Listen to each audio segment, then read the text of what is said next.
23-year-old Elizabeth McManus and her parents, Rich and Manon McManus, are suing Elizabeth's ex-boyfriend, 25-year-old Gilbert Leal, for a loan to buy a car and unpaid rent. Gilbert is countersuing, claiming Elizabeth destroyed his belongings after they broke up. All rise. Quiet in the courtroom. Your Honor, this is case number 43 on the calendar in the matter of McManus versus Leal. Parties have been sworn in. You may be seated. Sir, have a seat. All right, Mr. McManus, it is your claim that the defendant, Mr. Leal, owes you, really you and your wife, for 2 loans that you made to him during the course of his relationship with your daughter. Correct. One was for $1,500 towards the purchase of a car for him. Yes.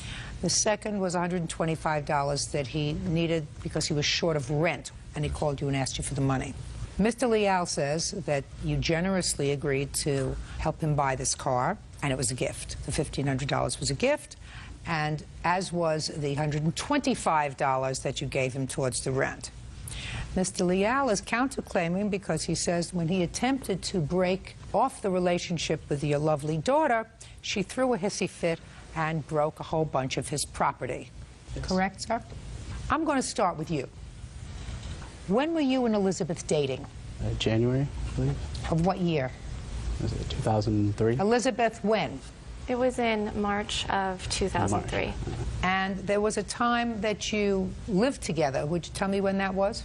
After dating there, we actually both moved to Michigan, where I went to school at, and Mr. McManus wasn't too happy there. All right, this is a whole saga here. When did you live together, Mr. Leal? But I moved down, and that was in January, I believe. 2004? Yes. Now, you didn't have a car. No. You were sharing a car with Elizabeth? Yes. You wanted your own car, and you approached your parents. Mm-hmm. And they agreed to give you how much money? They gave me about $3,900. Go ahead. I found a car that was well decently priced for $4,900. You saw a car for $4,900. Mm-hmm. All you had was $3,900. Mm-hmm. So what did you do, Gilbert? I didn't really think twice about it. At the time, I didn't really find anything that was working with $3,900. Life is very short. Right. And I have a lot of work to do. Right. So, you have $3,900. Mm-hmm. The car you want is $4,900. Mm-hmm. What did you do? Well, we were living together, like you already know. At the time, me and Elizabeth kind of briefly discussed it a little bit, but it still wasn't anything, too serious. So her dad approached me with helping me. Gilbert, at some point you had to call Mr. McManus and say, I have $3,900. The car I want is $4,900. Can you help me out? Right. So, I don't want to put words in your mouth. That's not what I do. How did the McManuses find out that the car you sought exceeded your bank account? Through Elizabeth. Did you discuss with your parents the fact that his eyes were bigger than his stomach? Yes, Your Honor, and there was a... Just a second. Okay. So he told you, and you went to your parents. Uh-huh. He also spoke to my parents. Just a second. Who went there first, Elizabeth? Me. Okay. And what did you say to mother and or father? I told them that Gil had backed my car into someone else's car in a Taco Bell parking lot and took off paint that he said he was going to pay for, and that the whole car situation wasn't working out, and he needs a car so he can get to work and I can do my thing. Can you... That's what you told your parents? Yes. Can you what? Can you help him out by giving him a loan? Who did you discuss it with, your father or your mother? My mom. What did your mother say? We had offered to loan Gil the money well before he found the car. And then they moved down here, and he found the car, and then Elizabeth called and said, he could really use that help of that loan that you had offered him, because the car that he wants is $5,000, and his parents was able to give him $3,500. And so we gave Gil a loan for $1,500. That was in February of 2004? Yes. Now, when did you break up? March 14th, 2004. So, a couple of weeks later, right? But there was a second loan. What was the second loan about? Well, before they moved down, I had told him that if he needed help making the rent, food, whatever, to cover his share, if he were to advise me if he was in any problem, that I would be willing to help. He called me directly on the phone, said he was short of the rent. I knew that she didn't want to hear about that problem because she was struggling to make up her end So you of gave it. him $125. On the condition he'd pay me back when his first time he got paid, which would have been within 10 days, as I remember it. I've never heard from him since. Now, a couple of weeks later, you decided you wanted out of this relationship. Tell me why. We had been arguing pretty much when we moved in. It was just tough on us. I wasn't working full time, and she then started talking with her ex-boyfriend and different things like that, and disregarded our relationship altogether. I said it wasn't going to work out, so Now let's I get to your decided to move. counterclaim, Gilbert. Well, counterclaim was that day that I moved out that night. She decided to help me move by breaking my stuff and throwing it at me. On top of that, I had two items that were very close to me and very personal to me that she threw and lost. Allow me to intervene if I may. Okay. If I could be so bold, Judge. You can't. Judge Judy continues in a moment. You double lock the door from the inside. Nasty. Take your hands off your hips. Sorry. Yes, I agree. That was nasty. And he said, I'm leaving. And I snapped. And later today, You have a drug problem? No, ma'am. So then why weren't you working? We were working. It Well, was two just people working, it would seem to me you could have some sort of place for your children.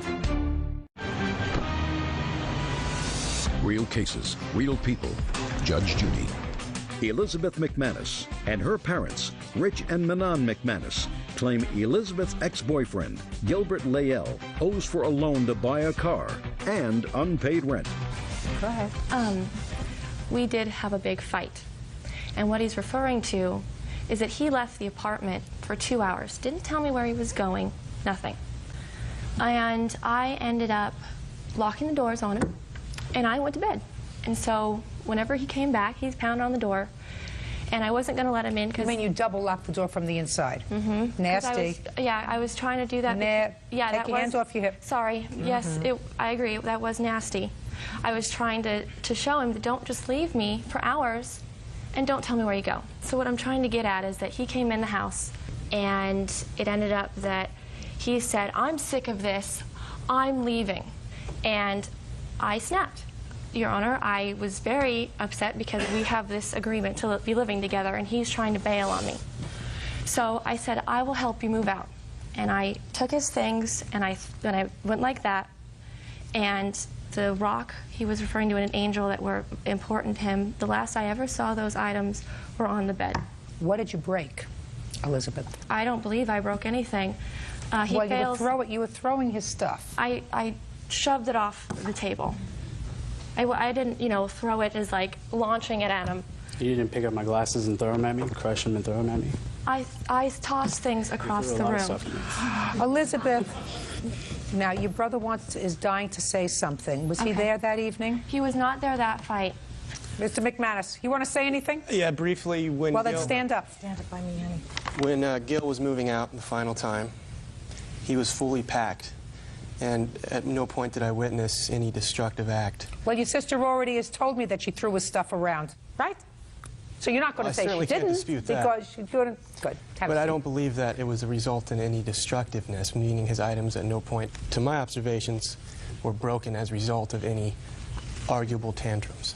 Good. May I say something, Your Honor? Yes.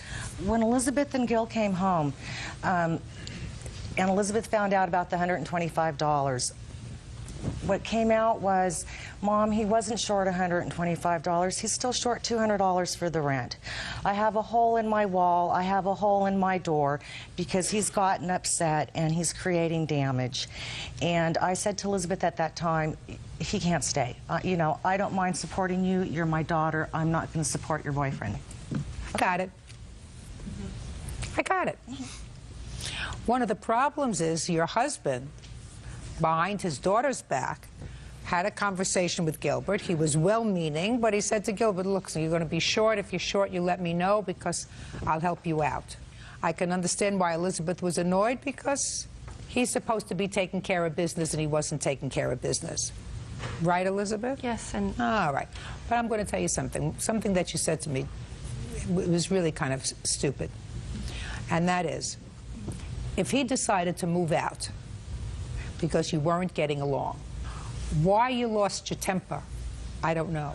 I would have thrown him a party. Not thrown his things, I would have thrown him a party. And you really had no right to lock him out of the apartment because irrespective of where he got the money, he was paying rent. Now, Gilbert, your parents love you? Yes. Is that why they were helping you with your money? Yes. Mr. McManus doesn't love you. And the reason he was helping you was because of his daughter, not because of you.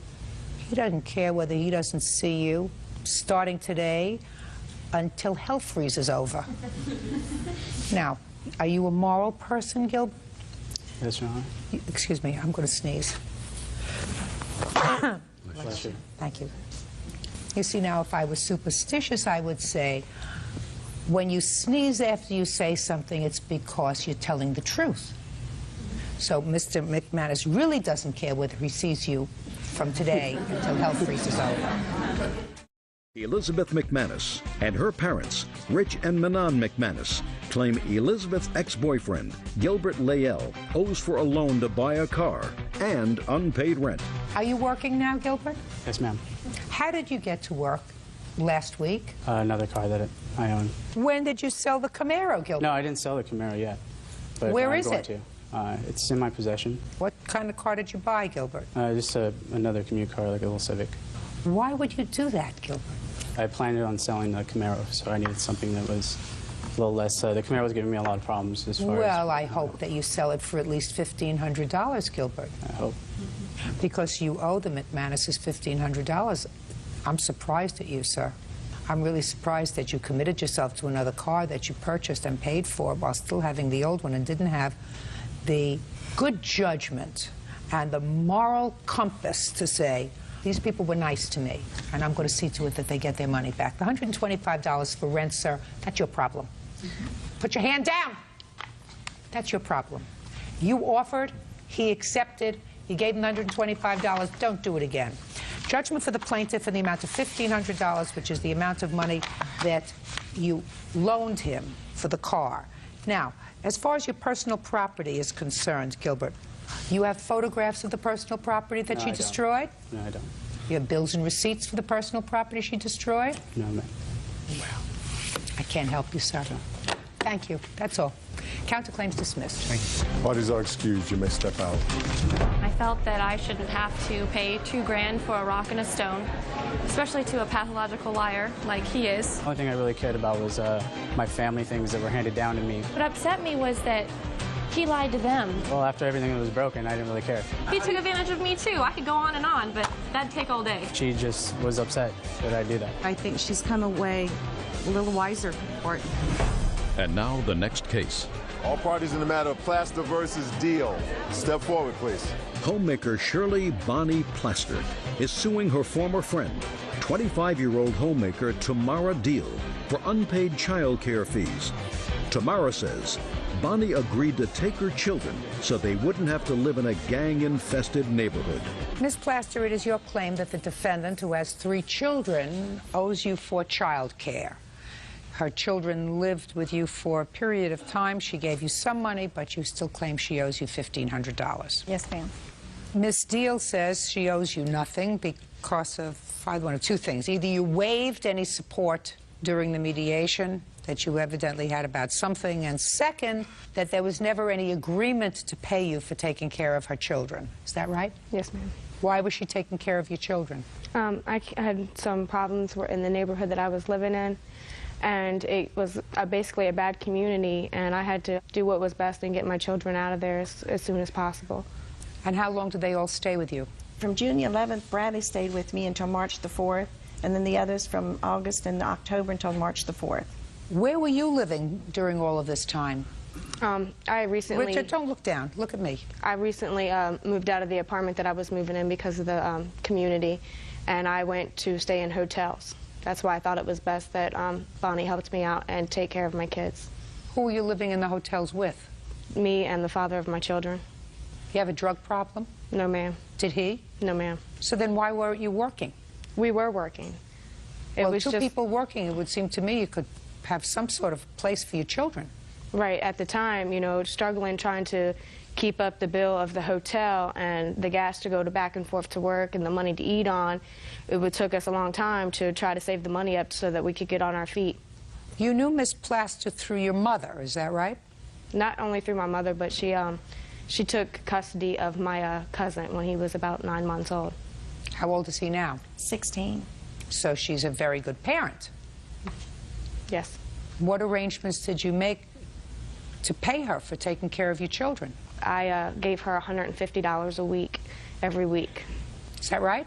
She was paying me $150, then she fell behind in November and stopped paying me. How come? Back in November, I lost my brother. I had to take some leave of absence from work, and when I went to go back to work in December, they asked me not to come back because I'd been off work for so long, so I wasn't getting a check every week. And then 2 weeks after that, my grandmother passed away as well. Now what about the father of these children? He was with me. Why wasn't he giving her any money? He wasn't bringing home much. You know, $200–300 a week is basically getting us by. I mean, it's $350 for a week of hotel. If it's $350 a week for hotel, madam, you can find a small apartment for less than that. Well, not a where month. we live. Where do you live? In Virginia. Sure you It's can. $1,200 a month for an apartment. Yeah. And when you're bringing home $300 a week, that's not making it much. It's Well, not you gonna just make a told me it rent was payment. $350 a week for a hotel room. Yeah, and we were struggling. And that's why I told Mrs. Plaster that when I got my taxes that I would give her some money because I didn't pay her in November when I lost my job. So how much money did you give her? $1,000. And how much money do you owe her? Nothing.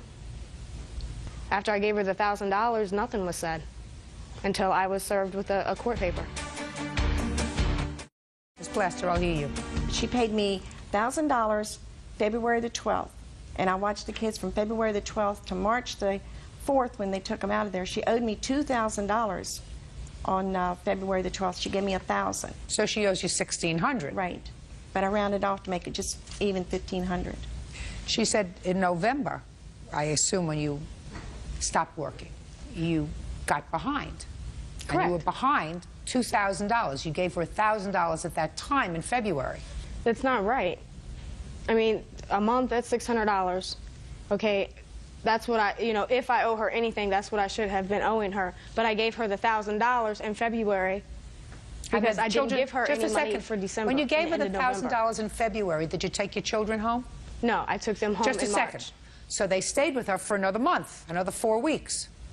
Yeah. Are they with you now? Yes, they are. Who else do you live with? The father of my kids. You have 3 children with this man. Is there any reason why you're not married to him? The time isn't right. I mean... Judgment for the plaintiff in the amount of $1,500. That's all. Thank you. 21-year-old librarian Hiroshi Noma is suing former tenant, 21-year-old Deborah Drake, for rent and damages to their home. Deborah says Hiroshi snooped through her room.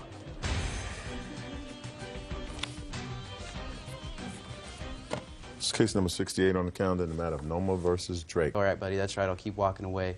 So when I got to the car, he came and he got in my face, and that was the only time that I remember saying anything vulgar at all, because he was in my face. And then on the second encounter, I tried to get away, and it's in the police report. He's like, yeah, that's right. Get back in your effing Subaru. And he was in my face, and then when he tried to sidestep him, that's when confrontation arose. He pushed me, and the next thing I know, he comes at me, punching me. And he actually connected with the last punch. He hit me in the lip.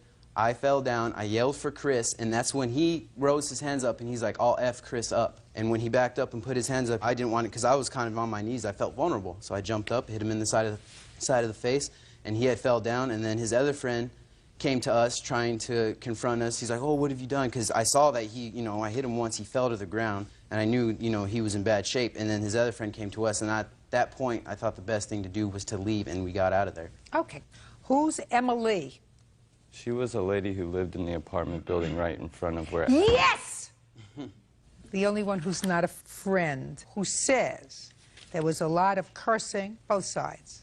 Doesn't know who started the physical fight, but there was definitely an acknowledgement of a fight. 3 or 4 punches were thrown by each guy. Then the fella in the white pants hit another fella in the neck or head, and Joe fell face first into the street. I came outside to help. I kept him from getting up before the ambulance arrived. Emma Lee says she saw lots of fighting before you got hit, sir. It was drunken fighting. Now, you gotta understand, there was no contact made. I understand I was drunk. I admit that. Listen to me. If you were drunk and there was lots of fighting, she said she saw a lot of fighting. So what you're saying is you were too drunk, you didn't connect. Right. He did. When my back was turned and I was walking away. Listen to me. He did. Right. He connected. Okay. You were too drunk to connect. Right. Why are you here? Because I was walking away, calling it a night. When he decided to connect was when I was walking away, trying to get out of there. I didn't want any more to do with the situation. I was already talking to him, face back to this guy. He decides, runs up, hits me in the back of the head, jumps in his car, and takes off. You know what happens sometimes? What? Doodle happens. That's what happens when you're drunk and stupid. You know who started it? You and Ashley. You know who finished it? He did. You started it. He finished it. Stop being a crybaby. That's what happens when you're 21 years old and drunk and stupid. Things happen. And you ended up without 2 front teeth. That's your fault. It's not my fault. It's not his fault. Sometimes when you act drunk and stupid, you get the worst of the fight. Ends up on your face. That's what happens sometimes. So if you want to take this as a good life's lesson, sir, you don't drink until you're so stupid that you don't remember who you're talking to on the phone, what you're talking about. You stay sober enough to remain in control of your actions. And when you don't come crying to courts and say, you got to help me now because I was drunk and stupid. I make myself clear to you. Your case is dismissed. Parties are excused. You may step out. Sales associate Gail Abel is suing her ex-boyfriend, account manager Tim Lemke, for money she invested in his home and the return of a cat. Now, this is case number 1 on the calendar in the matter of Abel versus Lemke. Parties have been sworn in. You may be seated. Ma'am, have a seat, please. Miss Abel, you and Mr. Lemke were dating each other, and according to your complaint, you moved into a home that he purchased, and you paid him during the course of the 6 months that you lived there approximately $9,000. You claim that that was money that you want back now that the relationship is over because that money was really used to defray the cost of his mortgage. Yes. In addition, you claim that he has some personal property that belongs to you and a cat. Mr. Lemke says that the money that you paid to him was rent, that the cat belonged to him, that he had the cat prior to your moving in, and he has none of your personal property. What was the financial arrangement when you moved in, Miss Abel? On May 7th in 2004, we discussed how I could help with expenses.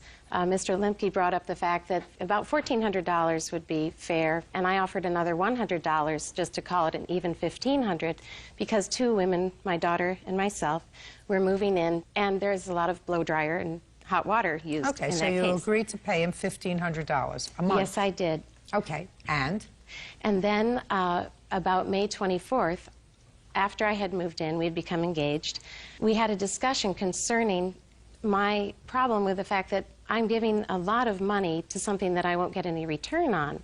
And why would I want to give $1,500 toward a mortgage that my name was not on?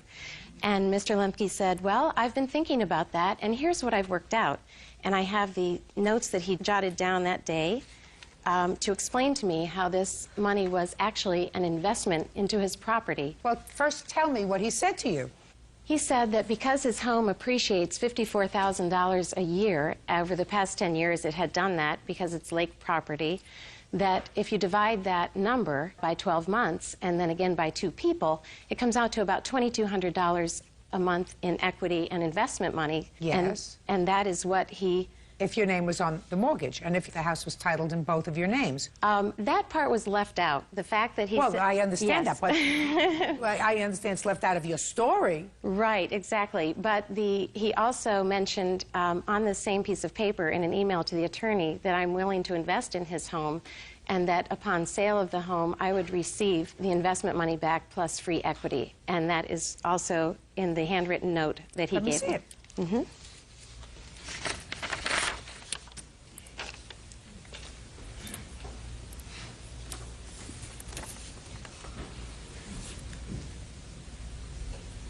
Well, this note discusses a prenuptial agreement that the two of you were contemplating. Correct. And what he says is, Gail wants to enhance the aesthetic ambiance of my cabin and is willing to invest in it. Any proceeds over $775,000 would be shared in the event of a sale. Are you okay doing a prenup for both of us? Okay. Have you sold the cabin? No.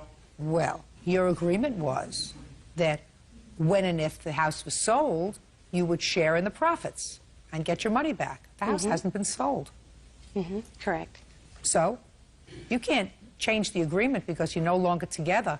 You could have just as easily worked out an agreement where you said, well, that's fine. If the house is sold, I get my money back, and if we don't get married, I get some of my money back. But you didn't do that. So you didn't get your money back. The house hasn't been sold. That's your agreement. But it was a term of our engagement and marriage as I understood it, that that money was investment. You don't make an investment just because you understood it to be an investment. So you never came to an agreement with regard to that, according to this. Now, you're not suggesting that Mr. Lemke agreed to support you and your daughter. Oh, not at all. Good. Not at all. So that your $1,500 a month that you paid went for the roof over your head and your daughter's head, the electric that you say you used because you're two women that use more electricity for the heating or air conditioning or whatever else. $1,500 a month is reasonable. Get over it. Now let's get to the cat. Did you have the cat before? Gail got the cat on her 40th birthday as a gift to herself, and shortly after I met her, gave me the cat. When? She said, we met February 3rd, and she gave me the cat February 20th. Were you living together at the time? No, she was living in her house. And she gave me the cat because the house was a total mess of animal feces and stink. Whose in house? Her house. Yes. And she had trouble with maintaining all the dogs and the cats in her house. So How many dogs did she have? I'm guessing 5 to 10. Is that how many dogs you had? I'm a breeder, Your Honor, and I had 5 dogs, yes, at the time. How many cats? 2. And I would like to say that my house was not as he mentioned. When did you move into his house? May 15th, 2004. All right, so between February and May, the cat was in his house? No, Your Honor, no. I'm sorry. The cat did not leave my home until April. I had not decided to move in with him until April. And at that point, he asked if he could take the cat ahead of time because his daughters would get a kick out of it. Okay. When did you move out of the house? November 26, 2004. And when you moved out of the house, did you take the cat with you? No, I couldn't, Your Honor. I had to leave in a hurry because of abusive behavior. Did you come back on the 27th for your cat? Just answer my question. Did you come back on the 27th for your cat? Not for the cat, Your Honor. For possessions that I needed, my clothing and that sort of thing that I needed that I could take with me. Good, but you didn't take your cat. No, I could not. Why could not? He had told me that I must leave the dog and the cat there. Fine. Did you come back with the police and say, this is my cat? Yes, I did on February 28th. Too late. Finished. Cat's his. If somebody took my dog, I guarantee you I would be there. I would file a lawsuit, not for my property, but if somebody took my dog and wouldn't let me have my dog, it wouldn't take me from November 26th to February to say, Your Honor, my pet is gone. I had been asking him for the cat over Asking and over him for again. the cat, listen to me, asking him for the cat is not what one does when one is missing one's valued, precious pet. Judge Judy continues in a moment. The property that you claim he has that's yours are a soy sauce bottle, CDs, tape gun, painting supplies, and brush. Yes, a growing list of things that I needed I'm not to interested in your growing list. Get over it, Miss Abel. And later today, I read the answer about the flying pencil, but I want him to tell me himself how the pencil got on his chair. So we're going to start from turn around and look at me. real cases, real people. Judge Judy. Gail Abel says ex-boyfriend Tim Lemke owes for the return of money she invested in his home.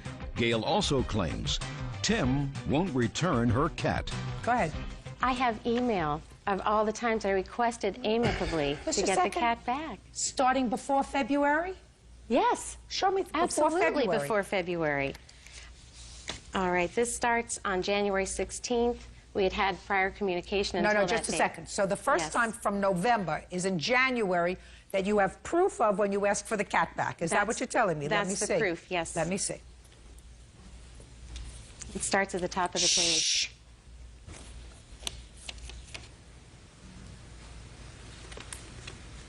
Where's the cat now, Mr. Lemke? The cat was loaned to a friend of mine to catch a mouse. Where is the cat now? Oh, my house. Excuse me. That was my question. Oh, sorry, I didn't hear you right. Apologize.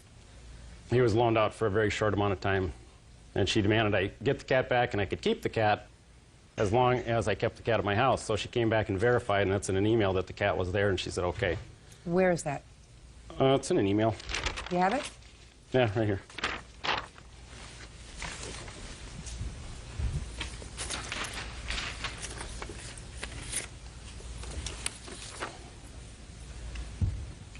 And when she... Shh. Excuse me. Well, this in January seems to indicate that you wanted to come to his house to verify that the cat was back in his house. Yes.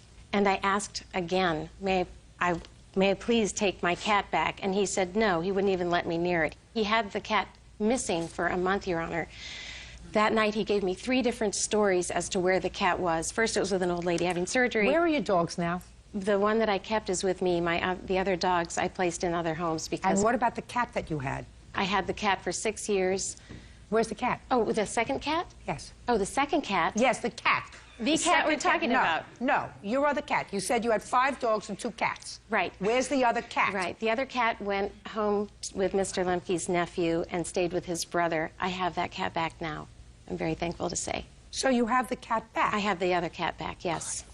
But not this one. But in the top of that email that you see, he said, I will give you the cat back if it's that big of a deal. And I said, yes, it is that big of a deal. Well, evidently it wasn't such a big deal because you waited 4 months to get it back. Now, what property? Are you telling me that the property that you claim he has that's yours are a soy sauce bottle?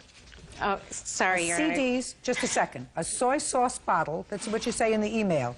CDs, a tape gun, painting supplies, brush, hand pail, rollers. This is what you say in an email.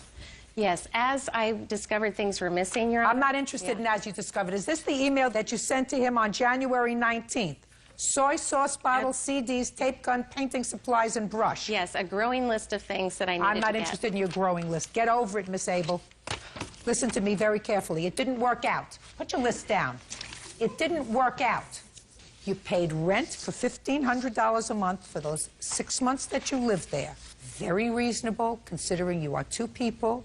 You made that agreement and the fact that it didn't work out, and you did not memorialize an agreement that was more specific with regard to the $1,500 that you were paying him is your problem. You cannot visit that on courts. It didn't work out. Put a period, move on. Thank you very much. Goodbye. All right, thank you. Parties are excused. You may step out. I was naive, I was stupid, I made decisions too quickly, and I trusted someone who should not have been trusted. The thing that was left out was when she moved in, there wasn't 5 dogs. There ended up being 12. Extremely controlling. I was told how to breathe, how to stand, how fast I had to get pretty in the morning, and not to wear gray sweatshirts ever. I'm not controlling. That's who he is, and I just say the next girl needs to watch out. She's a wonderful gal. It's too bad she left. I'm glad it's over, and I do trust Judge Judy to make the right decision. And now the next case. All parties in the matter of Macias versus Ayala, step forward, please. Medical coder Alina Macias is suing the mother of her son's schoolmate, business owner Sandra Ayala, for the cost of her son's medical bills and pain and suffering. Alina says Sandra's boy injured her son with a pencil. Step over there. No, you have... Yeah, no. Okay, you too. What's your first name? Nathaniel. And yours? Jonathan.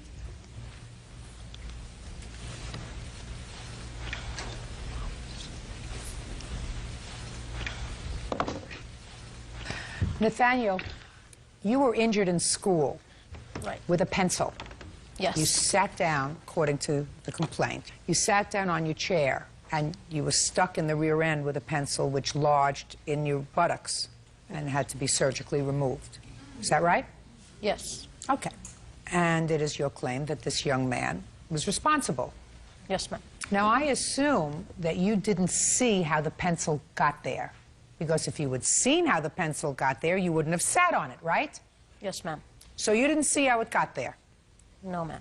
So Jonathan here is going to tell me, because I read the answer about the flying pencil, but I want him to tell me himself how the pencil got on his chair. So we're going to start from turn around and look at me. 12-year-old Nathaniel Mancha says his classmate, 12-year-old Jonathan Ayala, stuck him with a pencil. Jonathan claims it was an accident. How old are you? 12. How do you do in school? Good. How is your conduct in school? Good, too. Never have any complaints by the teachers? A little bit only. Speak up. A little bit only. And when the teachers complain about you a little bit only, what do they complain about? Like sometimes talking and then like a little bit slacking off. Now, you know Nathaniel, right? Mm-hmm. How long has he been in your class? This year only. Do you like him? Uh-huh. Did you play together? Uh-huh. Do you remember the day that he was hurt with the pencil? Uh-huh. Yes, ma'am. Tell me how the pencil got on his chair. Well, I was doing my work and like the pencil was like small, so I didn't want it anymore. So I wanted to throw it to the trash, and It's just the pencil was small. Yes. And you're sitting in your seat. Uh-huh. And you wanted to throw the pencil in the trash. Yes. Where was the trash? Next to Nate's chair. And how far away from Nate were you sitting? At least like 2.5 feet. So very close. Uh-huh.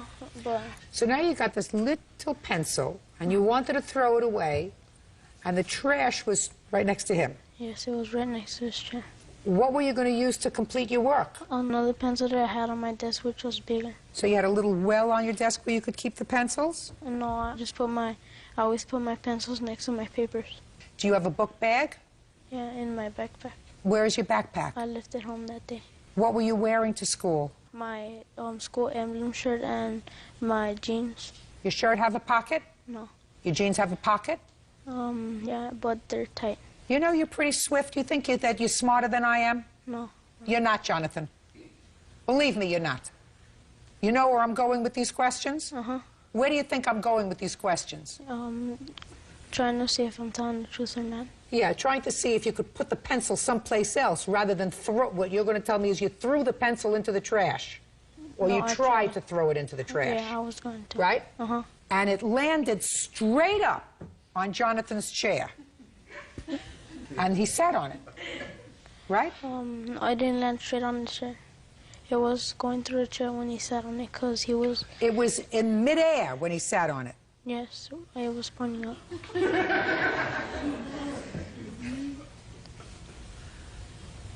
How do you got hurt?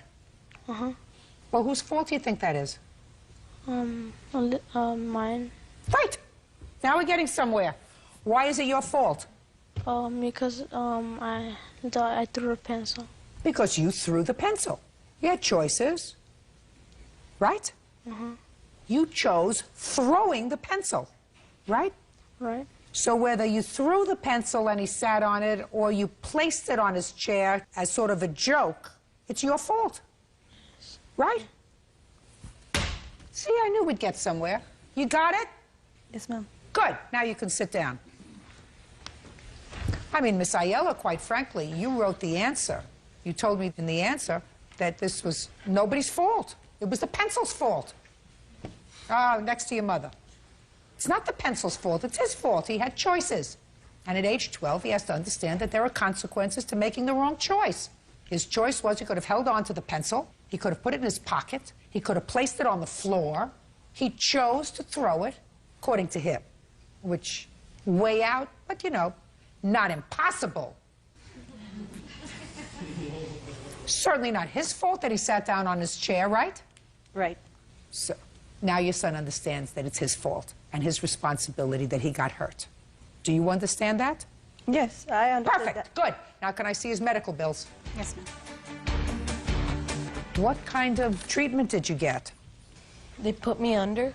Under anesthesia? Yes. And I had to get the pencil surgically removed from my buttocks. Did you have any stitches? Yes. How many stitches did you have? 1. Were you uncomfortable for a while? Yes. What did Jonathan say after you sat on the pencil? Did he apologize? No. Has he ever apologized to you? No. Have you spoken to him since this happened? Yes. Are you back to being friends? Yes. Good. Did you apologize? No, I never got a chance to. Well, now's a chance. Sorry, Nate, for throwing the pencil. Certainly, Miss Ayala, you don't expect the plaintiff to bear any of the cost of treating her son. They had almost $600 in unreimbursed medical bills, and that you are responsible for. Because as between the two of you, he's innocent and he's not. Whether he did it as a joke or whether he did it because he was negligent or because he wasn't thinking. So you are responsible for those medical bills. Are these your only bills? Yes, ma'am. Judgment for the plaintiff in the amount of $600, that's all. Parties are accused. You may step out. On Meyer versus Grumshaw, step forward, please. Lucille Meyer says her 15-year-old daughter, Heather, was assaulted in school by George Grumshaw's daughter, Rebecca. The two girls began an argument between classes that turned into a violent brawl. Rebecca says Heather started it. Order, all rise. Quiet in the courtroom, all rise. Sir. Judges number 224 on the calendar in the matter of Meyer versus Grumshaw. Parties have been sworn in, Judge. You may be seated. Have seats, ladies. You two folks are the parents of these two young ladies. And you, madam, are suing Yes. her father because you allege Yes. that this young lady assaulted your daughter in school, caused serious injury. Yes. You're suing for both medical bills and pain and suffering. Yes. I have it all with me, Judge. Neither of you were at the school at this time, is that correct? No. No, ma'am. So you don't know what happened, No, ma'am, I don't. right? Other than what your daughters tell you. So then why don't you two folks have a seat? You two ladies step up. Tell me your first name. My name's Heather. Heather, can you speak up, please? Heather. And tell me what happened. I knew Becky from junior high when she was in my PE class, and she... PE, physical education? Yeah, physical education. And she used to ask me if I was in modeling and stuff, her and her friends, and I was uncomfortable about it, and the principal did talk to her, and she stopped. So you thought she was bothering you in junior high school? Yeah. Okay. That was a while ago. Yeah. And so my second week of 9th grade year, I was hazed for drill team. And they woke me up on September 13th from my bed and dressed me up as a clown. Who did? Drill team. But she had nothing to do with that. No, it's getting to the story. She had the PE class right next to drill team with me. And a guy I knew said in the PE class of hers, "She looks cute today, doesn't she?" And she said in reply, "I'm going to kick that Barbie bitch's ass." And went on to tell Did him you how. hear that? No, he told me. Okay, you can't tell me what he told you. Okay. And so I went to second period where she and her friend would bug me about saying, "Heather, shut up, don't talk." And she had pushed me into my chair in art. How did she push you into your chair? She walked by when it was cleanup time and pushed me into my chair. How physically did she push you into? She bumped it, and I told her to knock it off, and she stepped on my foot, and I went to go get up, and she tripped. She tripped? She tripped. And fell? Mm-hmm. She didn't fall. She didn't fall? She didn't fall, but she lost her balance and went back to her seat. And the bell rang, and we all rushed for the door, and I was one of the first people out. And I heard her friend say, "Becky, wait up." And she said, "No, I had to help the Barbie bitch out the door." And I turned around to say... Who said, "Let's help the Barbie bitch out the door"? Becky. Go ahead. And so I turned around and say, "What?" And she tripped me. And then she proceeded to pick me up and throw me into the wall. And then from there, I said, "What are you doing?" And she just came after me and repeatedly hit me into the wall again. Then took my head and hit me from every direction of my head into the wall. Then she dropped me, and I fell on my knees. And I tried to get up, but I was unable to get up because my knees were hurting so bad. And then she picked me up again by my t-shirt and started hitting me to the wall about 20 times, I'd say. And then I remember her dropping me, and she was cussing at me at this time, and I was crying. What was she saying to you? She said, "I'm going to kill you, Barbie bitch. I'm going to f you up." Why does she call you Barbie bitch? Because she thinks that you believe she thinks you look like a Barbie doll? I guess so. Mm-hmm. And then I remember falling on the ground because she pushed me on the ground, and she picked me back up again by my head, my hair, started socking my face. Then she tried to headbutt me, and I used my hands to stop her from doing that. She threw me on the ground by my face. I rolled over and tried to get up, but my backpack pushed me down. You have hospital report? Yes. Yes. Could I see the hospital report, please? Okay, Becky. I'd like to hear your version of what happened. I've known Heather since junior high, but like, okay, this is the 9th grade, second week of 9th grade. What happened to junior high? She says that there was a problem. Words were thrown back and forth. Just like when we would change PE, I was made fun of because I was big-chested in junior high. They would all make fun of me when I changed in PE, and but stuff like that, name calling, and it went back and forth, and then it quit because we had to sign a contract. Who signed a contract? Both of us did, stated that we would not talk or be around each other. And then I changed my PE class because I wasn't supposed to be around her. They changed my PE class. So they changed your class? And they changed my class. And then we were coming out of art, and this is in the 9th grade, and we were coming out of art, and I did not push the chair into her. I was on the other side. She was on this side. I was on this side. I was nowhere near her. But we were coming out of art class. I had tripped over her foot. I didn't fall, but I had turned around. She had kicked me in the leg. So I had turned around, and words were shared back and forth. Books were dropped. We were pushing each other back and forth. No heads were hit up against the wall. That I know we were hitting, and a girl broke it up, and we had our witness, but she didn't come in because she was scared to. But she was. Don't tell me what your witness was not here was going to tell me. Becky, were you suspended from school? I was kicked out of school. As a result of this incident? As a result of this incident. Did you ever go back to the school after you were kicked out? Did you ever go to the area of the school? Look at me. Did you ever go to the area of the school after you were kicked out? No, I did not. I did the one time with my friend Heather to go pick up her sister from school with her mom. And that was the only time. Uh-huh.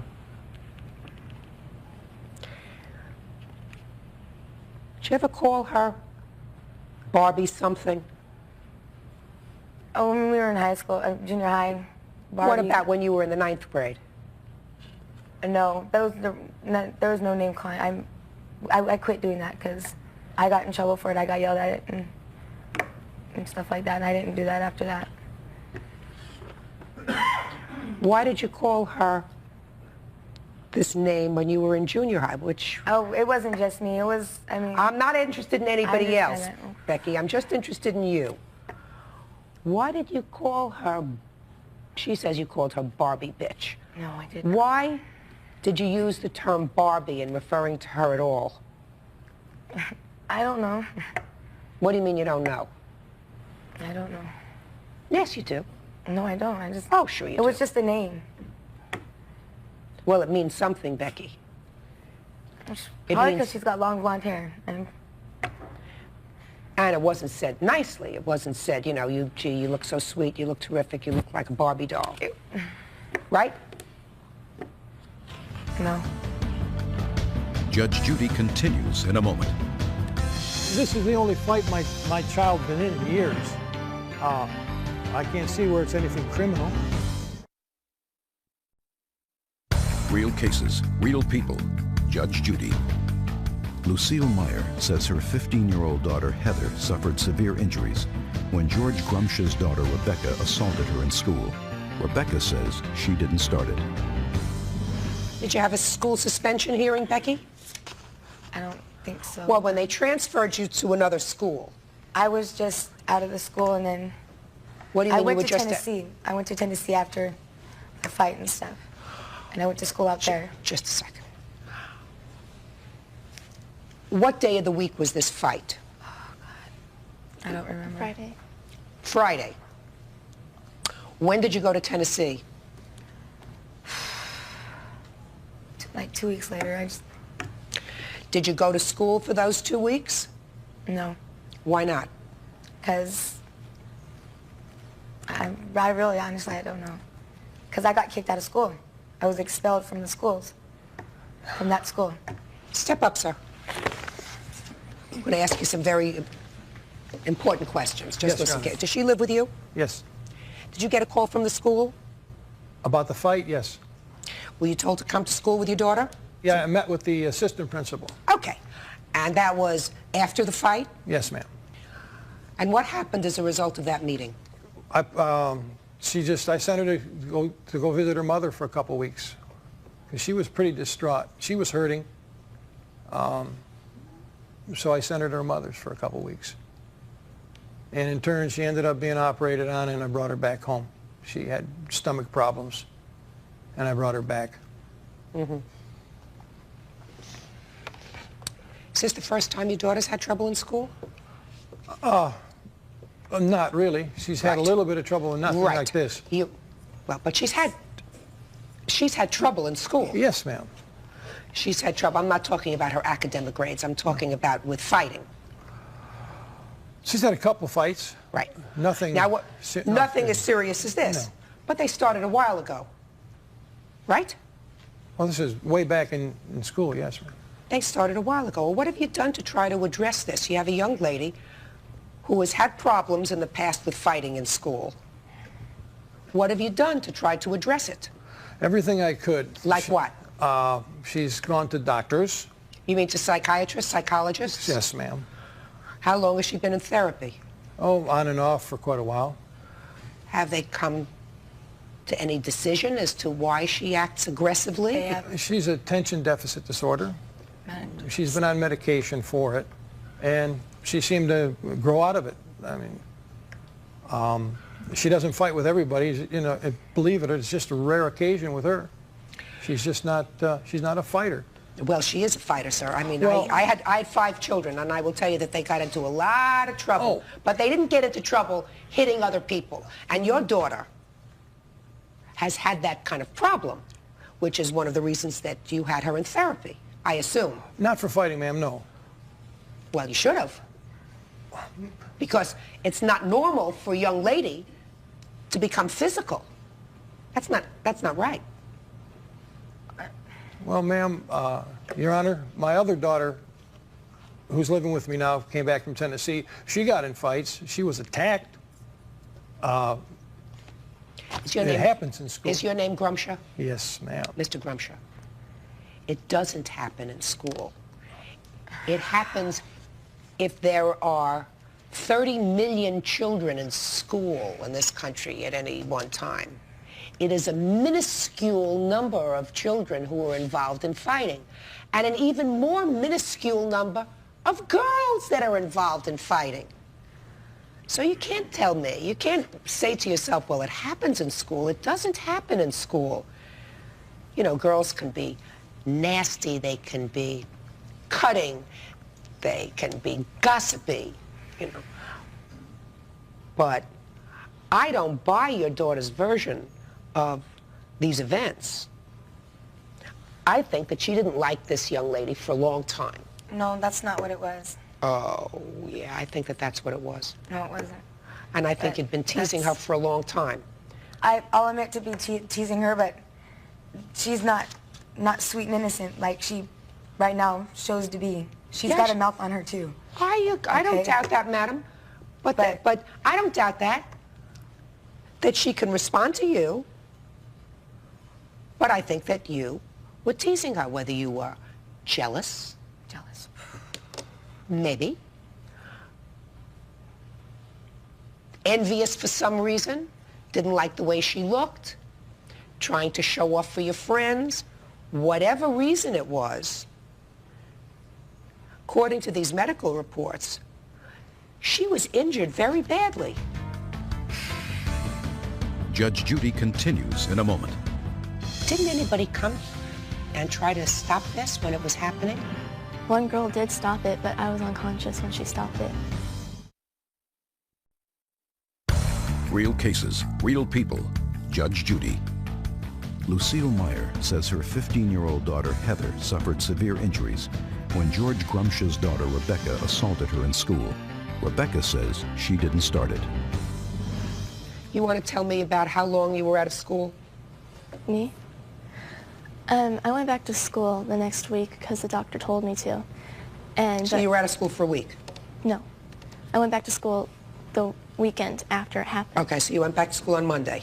Yeah, but I had to stay at a drill team for at least 4 months after it because... What's drill team? Explain that. It's color guard, it's flags for bands, and... Why did you have to stay at drill team? Because I couldn't lift the flag because my neck and my shoulders hurt too bad. Were you in treatment during that 4-month period? Yes, I had treatment from physical therapists for my knees, and I've gone to orthopedic surgeons for my back, and I just started going to a chiropractor. All right, Ms. Meyer, could you step up, please? Can you tell me what your out-of-pocket medical expenses were? Our total is $5,141.77. And what is not covered by insurance? This is everything that wasn't covered by insurance. That was not covered by insurance? insurance? Yes, this is not covered by insurance. I calculated everything that was not covered. Let me see that, please. Sorry.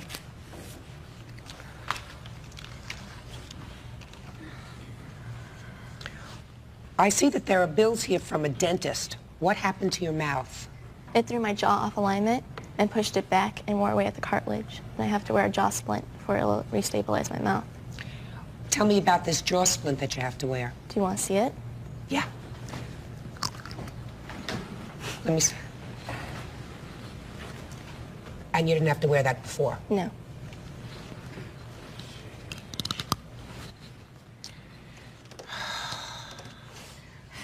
None of the TMJ specialists, none of that was covered by insurance. That was strictly out of my pocket. It's more than a pushing. Do you understand that? Do you understand that, madam? Yes. This is more than a little pushing. Didn't anybody come and try to stop this when it was happening? Some people tried to, but they told me they were afraid because I asked some people I knew. And one girl did stop it, but I was unconscious when she stopped it. You mean you had actually passed out? I was passed out. Where were the teachers? The teacher came out a while after because they had slapped me to wake me up. They had woken me up and carried me into the classroom. It happened outside of.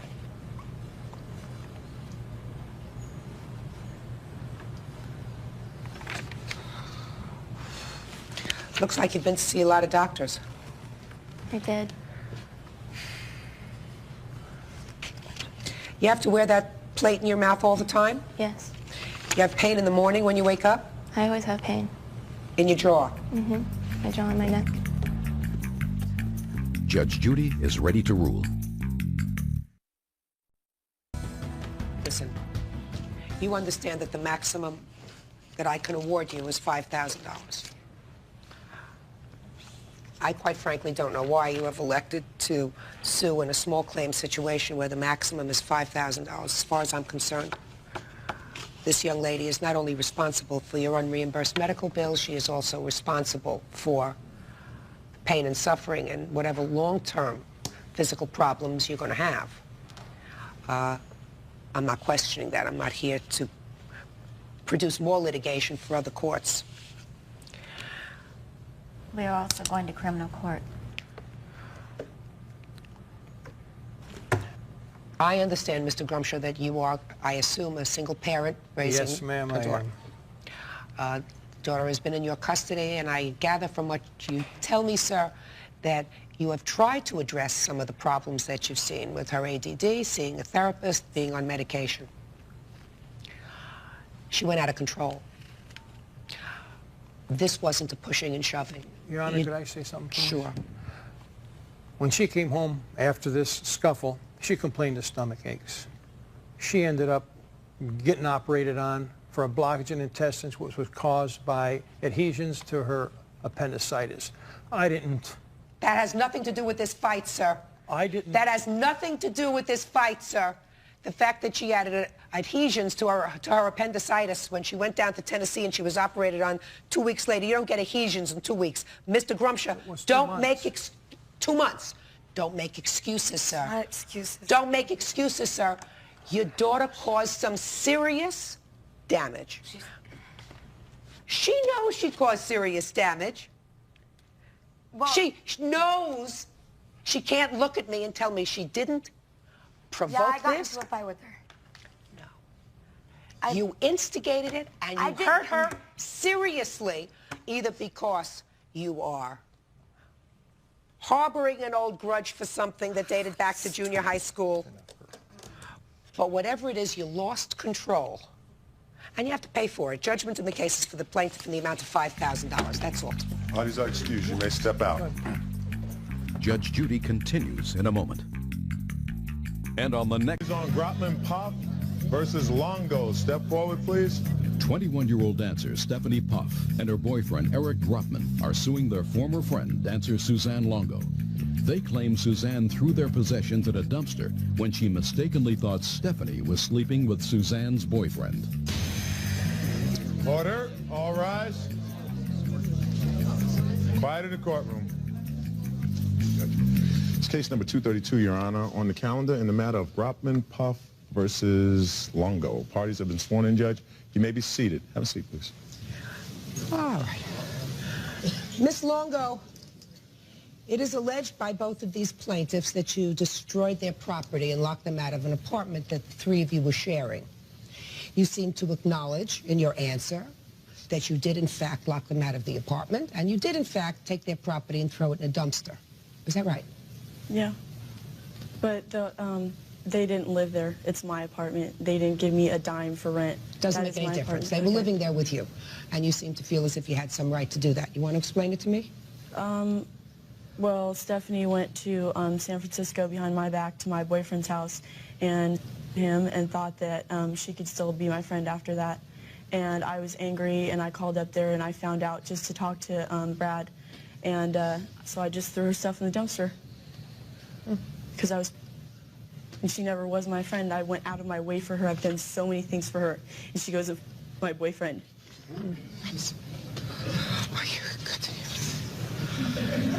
How long did you live there? I was staying there approximately 2 weeks. And this is your boyfriend? Yes, it is. What property did she destroy?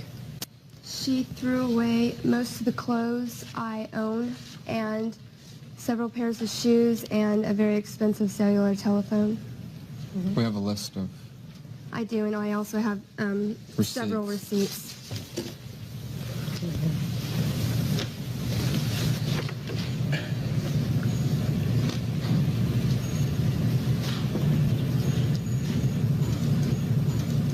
My God, I couldn't be so specific about what I had in my house as you are. How do you know that these were things that you had there? 6 pairs of socks? 15 pairs of panties? How do you know that? I'm sure there were more than 6 pairs of socks. I just estimated 6 pairs of socks. There's probably things that are missing that I can't remember. You had taken none of your property with you? I had several things with me. A bag. We just done 3 loads of laundry, and they were all at her house, not to mention a closet full of stuff hanging up that was inside of her home. Where were you when all this was going on? I was in Los Angeles with a friend, and she was in San Diego where we all live.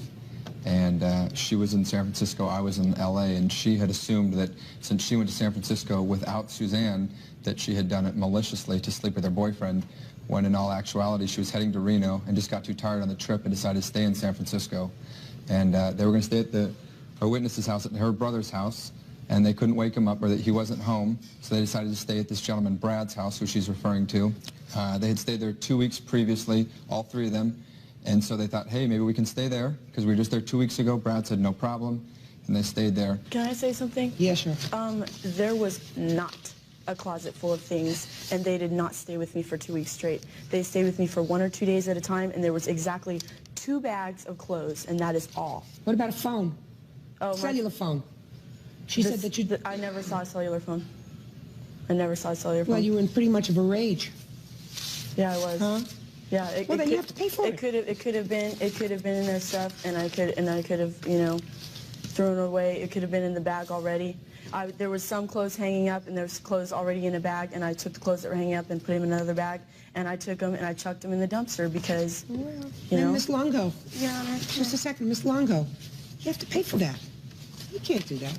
I mean, you called your boyfriend's house. I know what I did legally was wrong. Okay. You called your boyfriend's house. Nobody admitted to you that they were there sleeping together. She has her own boyfriend. I mean, you may not have liked the fact that she went there and stayed at your boyfriend's house without your permission, but you assumed that they were sleeping together. Nobody acknowledged that to you, did they? His roommate told me. I don't believe that. His name's Mark. I don't believe that. Why would anybody do that? Why would anybody stir up trouble? I don't understand why she went there behind my back. That's not the I don't issue. understand. That's not the issue. I mean, he gives a perfectly plausible explanation. The three of you had stayed there before. Is that right? If you want to act impulsively, Miss Longo, then you have to pay for it. Your clothes are worth how much, sir? Mine were in there about $4.91 or so. I had some well, that's shoes. not a lot. Women's clothes are usually much more expensive. He had like 2 shirts. That's about it. What clothes did you have there, sir? Liar. I have them on the list. Tell me what clothes you had there. I don't recall. It's been 2 months. I had a dress shirt. I had a pair of Airwalk tennis shoes, a pair of flip-flops, a dress shirt that I had. We've talked about the dress shirt twice. She's going to pay, but she's not going to provide you with a new wardrobe. No, I understand. Go ahead, keep going. And I had the battery for the cellular phone that I purchased. It's a StarTAC. It's one of those little tiny flip phones. Right, and how much was that? The battery's $225. The phone was $600. Phone was $600. Who spent $600? Who? I made really good money this year, so I bought her a phone.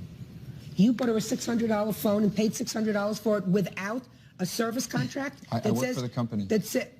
I work for GT MobileNet. I made $70,000 in 3 months. Just to say, that's not what I'm asking you, sir.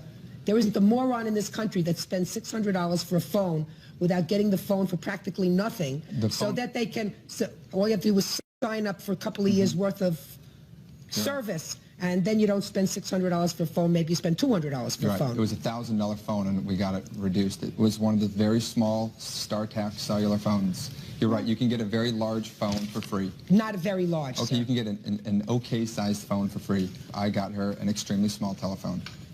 Well, why didn't she take this extremely small telephone with her when she was traveling? I have a car phone, I also bought her a car phone that's mounted in her car. So she took that one because it had roaming capabilities to go into San Francisco. The little small one didn't, so there was no need to bring it. She didn't need 2 phones. I don't know if I believe you. I don't know if I believe that. Judge Judy continues in a moment.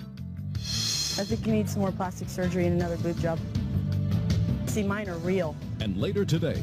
So you called Child Protective Services, sir, because he was using vulgar language. Well, he was exposing himself to the girls, too. Judge Judy. 21-year-old dancer Suzanne Longo admits to throwing Stephanie Pop's clothing into a dumpster. Suzanne says she felt betrayed by her former friend when she thought Stephanie was sleeping with her boyfriend. I don't know if I believe this phone business. Clothes, I believe. Phone, I don't believe. Your Honor, can I? Yeah, sure.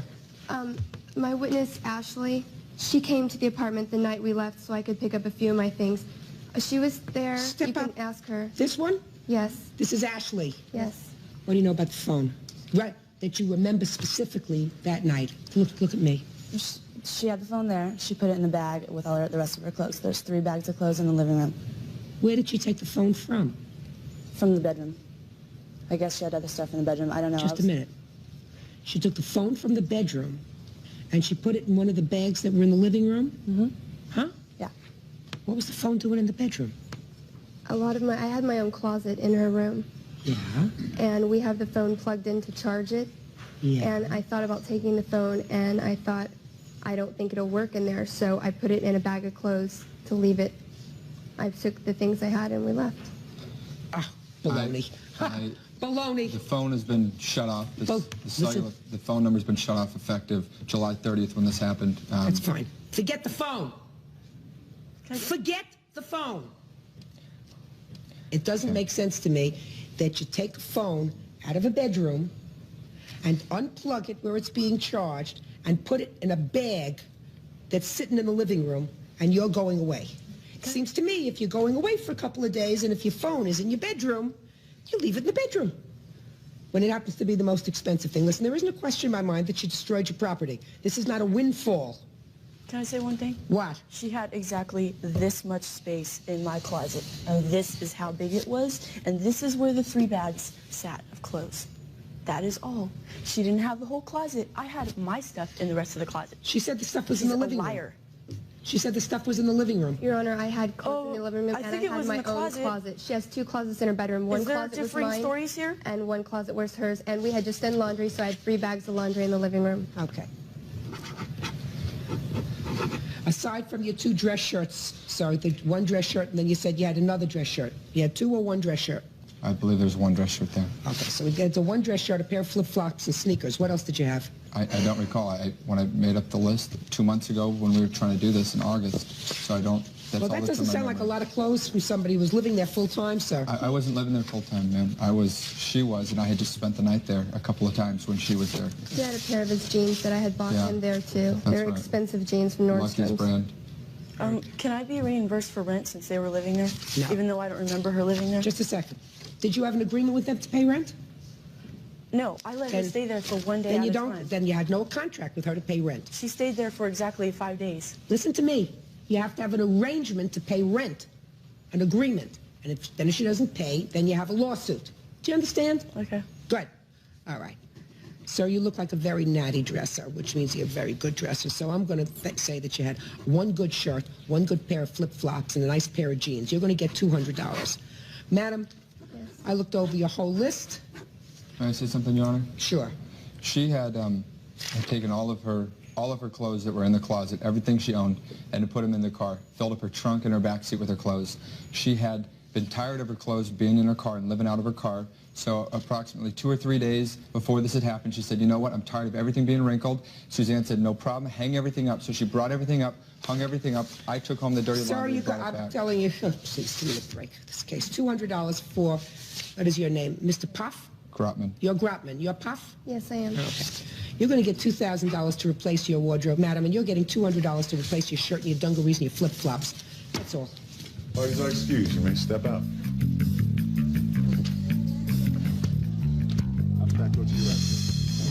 Quite frankly, I think she needs help. Your face still has craters in it. Why don't you get some plastic surgery? How about a nose job? And now the next case. Parties on Beckman versus Hunter. Step forward, please. 42-year-old service technician Gary Beckham is suing his neighbors Chris and Jamie Hunter, claiming their 3-year-old daughter Tiffany scratched his truck with a knife. The Hunters are countersuing Mr. Beckham for harassment. That is the villain. That is the villain, yes. Cures him. However, according to your complaint, Mr. Beckman, this little girl over here is 3 years old. Right. Your daughter took a knife or a sharp instrument and damaged your car. Correct. You don't deny that you did that? No, I do not. However, for some reason, you don't feel as if you're responsible for it. It's not that I don't feel responsible for it. It's the initial lawsuit that he filed was for $1,650 and for 5 days of a rent-a-car, which I felt was a little out of line. Okay. So it's not so much the issue of whether you are responsible, it's the amount he's suing for. This is correct, Your Honor. All right, so let's deal with that first. Sir, do you have the receipts for having the car fixed? Yes, I do, Your Honor. I'd like to see them, please.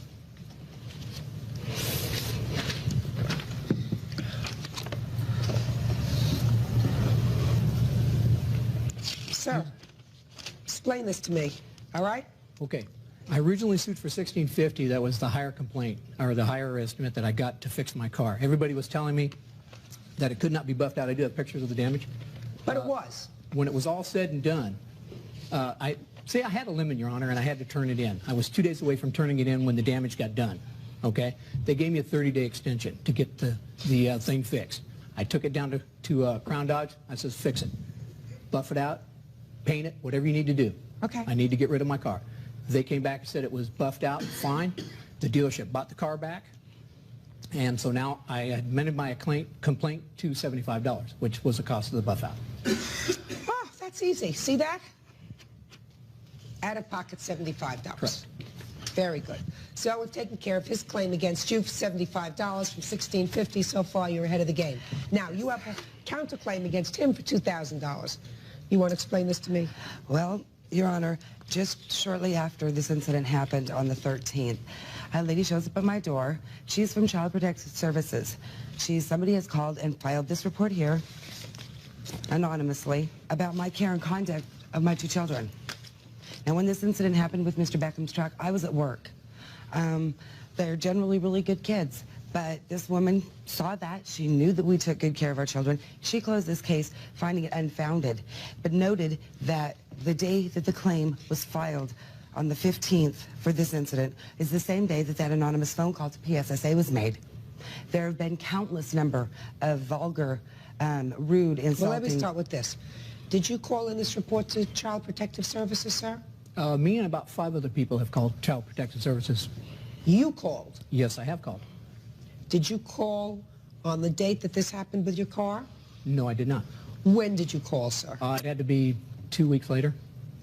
What made you call Child Protective Services 2 weeks later? Just the vulgar language that I heard come out of their older son. He was talking to some girls, vulgar language. Something needed to be said. When you're talking about their older son, you're talking about this little boy here? Yes, Tyler. Judge Judy continues in a moment. The way he was talking to them, the vulgar language he was using, okay, that was conduct unbecoming of a 6-year-old.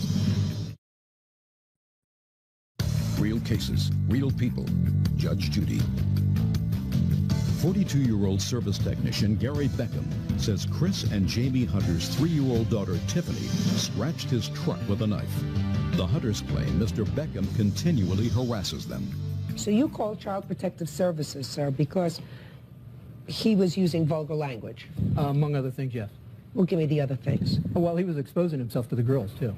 And that is not conduct of a 6-year-old boy. Tell me what you mean by he was exposing himself, what you saw, sir. I saw him take himself and show it to these 2 little girls. I even talked to the fathers of the 2 little girls. And the way he was talking to them, the vulgar language he was using, okay, that was conduct unbecoming of a 6-year-old. So I had to let somebody in my good conscience, I have 2 boys, I have to let somebody know. So I called PSSA. Well, what about the fathers of the 2 little girls? I have no idea what they did. None whatsoever. I'm pretty sure that they were upset. They live right next door to these guys. How many calls had been called into Child Protective Services? This is the only one that you have any note that I know anything about, Your Honor. And Mr. Beckham nor 2 other girls, his father, have never come and spoke to me or my husband. And this is the first we've ever heard of this. So what happened after this? The case was closed. The case was closed and unfounded. It's just a constant and endless battle that we're bad to our children. We're not taking care of them. Just it's been one thing after another, all resolving back to a 3-year-old scratching this truck. And I just didn't feel it was right. Well, the fact that it may not have been right does not make it the subject of a lawsuit. Mr. Beckham. Yes. Let me tell you what I have a problem with, sir. Okay. You know I take child abuse, child neglect very seriously. The fact that you allegedly saw this little boy do what you have described is not child abuse, and it's not necessarily neglect. Okay. It is the kind of thing that a normal person would, if there was a normal relationship between neighbors, result in you ringing their doorbell and saying, "This is what I saw your little boy doing. You might want to have a talk with him." And you know, if you have children, sir, yes, you know that kids do that sort of thing. That doesn't necessarily mean that the child is being abused or neglected by his parents. So when you use Child Protective Services for other kind of relief, that takes away caseworkers from doing their legitimate work. That means the time they spent going out on this nonsense, they can't be investigating legitimate cases. That's wrong. Well, you know, Your Honor, when you see somebody exposing himself to 2 other little girls... You're talking about a 6-year-old, sir.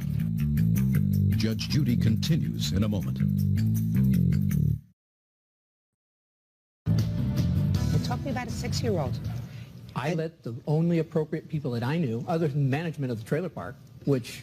No, you let the right people know about it. You let the fathers of the 2 little girls know what you had seen. Correct. So that they could take appropriate steps, which means that they could have come to speak to these people.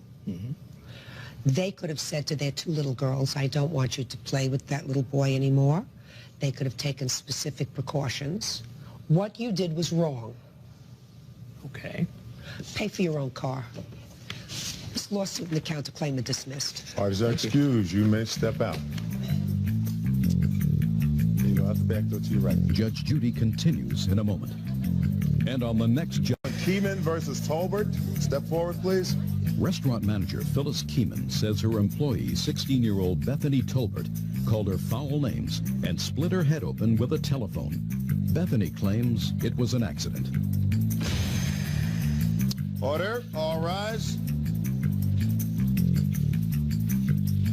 Your Honor, this is case number 184 on the calendar in the matter of Keeman versus Tolbert. Thank you, Bert. You're welcome, Judge. Parties have been sworn in. You may be seated. Have a seat, sir. Ma'am, have a seat. According to these papers, Ms. Keeman, the defendant, this young lady, assaulted you at a fast food restaurant where you are a manager and she was an employee. Correct. When did this happen? On December the 26th, approximately 8 p.m. in Cincinnati, Ohio on Vine Street. How long had you been working at this restaurant? I was a substitute manager, but I had worked there maybe 3 or 4 times. My main home as a manager was in Tri-County. And how long have you been working for this establishment? 2 years, 3 years approximately. And what kind of work did you do there? I was just on a register. You mean you were a cashier? Uh-huh. How long had you been working there? I had worked there for about 3 months, and then I was like on a leave. I didn't work for about a month, and then I had just came back. It was like my 3rd day back. 3rd day? Mm-hmm. Had you met her before? No. So, Ms. Keeman, would you tell me what happened on this day in December? On December the 26th, I was a substitute manager at Hardee's Restaurant, and we always have a main duty of like working on the cash register and secondary duties, sweep the floor, get iced tea ready and such priorities. I had given her task to do, and she was on the phone. Beth Tolbert. You're her mother? Yes, I'm your mother. And I gave Beth Tolbert her duties, and she was on the phone. I came back a little bit later after cleaning the restrooms and doing some of her chores, and she was still on the phone. And I repeated that she must get off the phone. I thought maybe I'll give her a break because I'm a benevolent manager. And I gave her another chance to please do her duties and get off the phone. She stated she wanted to call her mother, but I don't know who she called. And there was a lot of profanity and a great deal of yelling on front line. As a manager... Okay, so let me stop you right there. Yelling and profanity by whom? Beth Tolbert. And who was she yelling at? Somebody on the telephone telling them what a mean vulgarity word I was, making her do something other than just ring on the cash register. And where is the phone situated as opposed to where the patrons are? The phone is situated by drive-through, and she was on front line. She had to go over and use the phone behind an wall, like, to use the phone. But she was supposed to be on the cash register. That's correct, Your Honor. So she couldn't be on the cash register if she was on the phone? That's correct. Well, after there was a lot of profanity, did she finally hang up the phone? I asked her to please clock out. I gave her a choice. Clock out meaning? Meaning that she should leave the restaurant, and that's all. She would be paid for the day that she could go home. She had a choice, either get off the phone or clock out. So I finally asked her to clock out. I said, if you don't leave, I will have to call the police, because at that point it's criminal trespassing. And we are taught in our managerial duties that you exercise this to the employees, that they do have other duties, and that when they're off the clock they could use the phone, but not when they're supposed to be doing their work assignments. That's my managerial right. And I asked her, I said, would you please clock out? And she went to the cash register to clock out. She said, give me that phone, I'll call the police. And I had it up to my ear and was ready to call the police. And I faked it the first time, hoping she'd shape up and quit the profanity. What do you that mean would be faked the it? end. I called the police, but I didn't get to talk to anybody because one of the employees unplugged the receiver and I was talking to no one. And by that time she said, give me the phone, I will call the police. And I saw her heave back with the receiver of the phone, and I ducked. But unfortunately, I did not duck far enough. And I was hit with the phone up here. I didn't want to get it in the eye, and I saw it coming. And there was blood all over in my... Right in the front of your head? Yes, see the scar. Could you step up, please? My eyes aren't as good as they used to be. Likewise. All right, there's about a scar that appears to be about 2.5 inches long. This is the mark right here that you're talking about? Yes, and it was 3 deep, and I had a picture. Did you see this? Did you see the scar on her forehead? No, I haven't. Well, would you step back, Bird? Would you accompany the plaintiff and let the defendant and her mother look at that scar? Step away.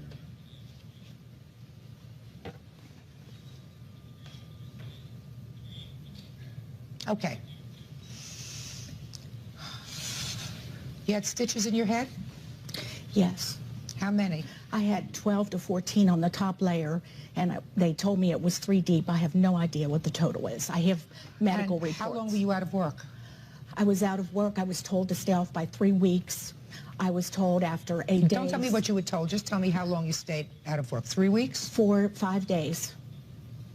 And tell me what kind of pain, if any, you had in your head.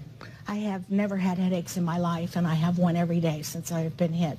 I am also losing my eyesight in this eye, which the doctors are watching me very closely. I have all my medical reports, Your Honor. Now, you were arrested, is that correct? No. Were you taken into police custody at any time? No, I wasn't. Are you telling me that there was no trial in any other court? Because according to these papers, there was trial in another court. Yes, there was a trial, but I'm saying I didn't get arrested or anything. The police they didn't take me. How did you get to court, madam? We got a letter in the mail. It was a hearing. She filed a juvenile complaint. Ms. Keeman did. And that's where we went to court for a hearing, an assault charge. Okay, well, that's a trial. Hearing is a trial. Yes. It's just that you are 16, is that right? 17. 17? She was 16 when it occurred. All right, let's hear your version of what happened. Okay, when I got there, Phyllis was with another manager there. And she was a really nice person when the other manager was there. And like if you get a break or something, no matter what, when people come in, you have to go back to the register. And so and I had a sandwich, and the whole time I had to keep coming back and forth. I couldn't go. Couldn't go where? I couldn't go to my break. I couldn't eat my sandwich because people kept coming in. So then the manager had finally left, and there was no more. It was like we were completely dead.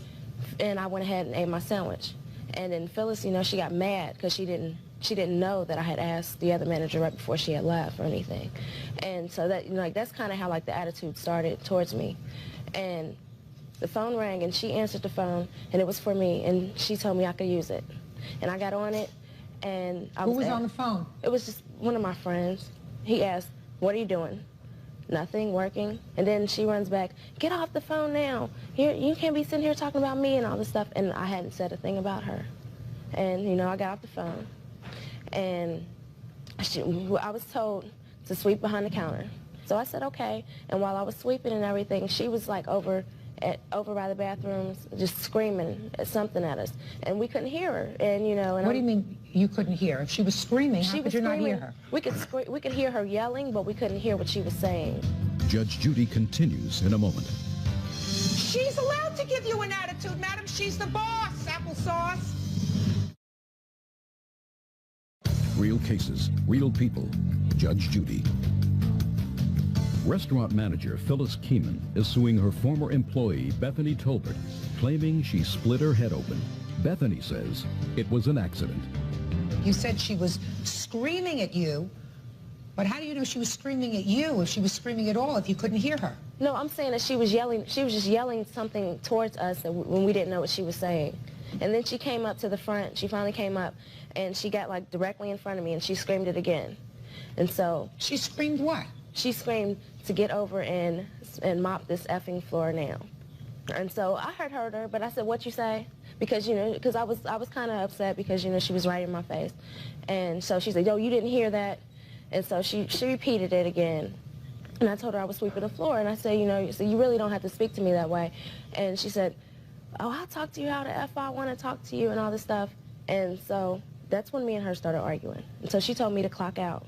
And the thing with that job is that on any hour, there's a print off that goes off, and it's 5 minutes before and 5 minutes after, and you can't clock out within that 10 minutes. And it was 8 o'clock on the dot, and I couldn't clock out. And I told her, and so she picked up the phone and said she was calling the police. Then she hung up the phone. She got on the phone and said she had an insubordinate employee and she wanted her arrested, and hung up the phone. That's all she said. And so, I kept telling her, I couldn't clock out. She's like, "Get out of here." She's screaming and everything, acting like I was going to hurt her or something. And I'm 12 feet away from her. So I said, well, look, I said, you need to call them back and tell them that I have 5 minutes, and I'll leave in 5 minutes, because we have always been we were told that we're not allowed to let any managers clock on our, ring in on our registers. We're not allowed to let anybody clock us out, and no matter what the reason is. So I couldn't clock out, and I didn't know her either, and so I said, well, I'll call them. I said, I'll call him back. And so I went and I picked up the phone. The phone was on a receiver. I picked up the phone. She grabbed me and started shaking me. And that's how we were pulling each other like this. And she finally pulled the phone out of my hand. And that's how she got hit. Show me with your mother how that happened. Let's say your mother is the plaintiff. Show me, Ms. Tolbert, because that's what you said in your answer. You just showed me this motion that you were tugging over the phone. So show me how she got hit on the top of the head. Okay. She's shorter than me. It's like the way. Use the cup as the phone. All right. Okay, so this will be the phone, and I'm holding it. And I'm pulling it like this, and she's holding me here. Just, would you do that, please? I grab the phone. Okay, she's grabbing me here and on my wrist. And we're pulling back and forth like this. And that's how she got hit, and she finally pulled it out of my hand. That's how she got hit, on the top of her head? Yeah, she's shorter than me. Now, you weren't there, is that right? That's correct, I wasn't. Do you know anything about this case? Yes, ma'am. From your daughter? From the testimonies that I've heard, all of them. I've heard the testimony. I don't have to rely on anybody else's hearing the testimony of the witnesses. I'm relying on common sense. You do not get, if you're struggling over a telephone, a gash to the top of the head that's 3 inches long.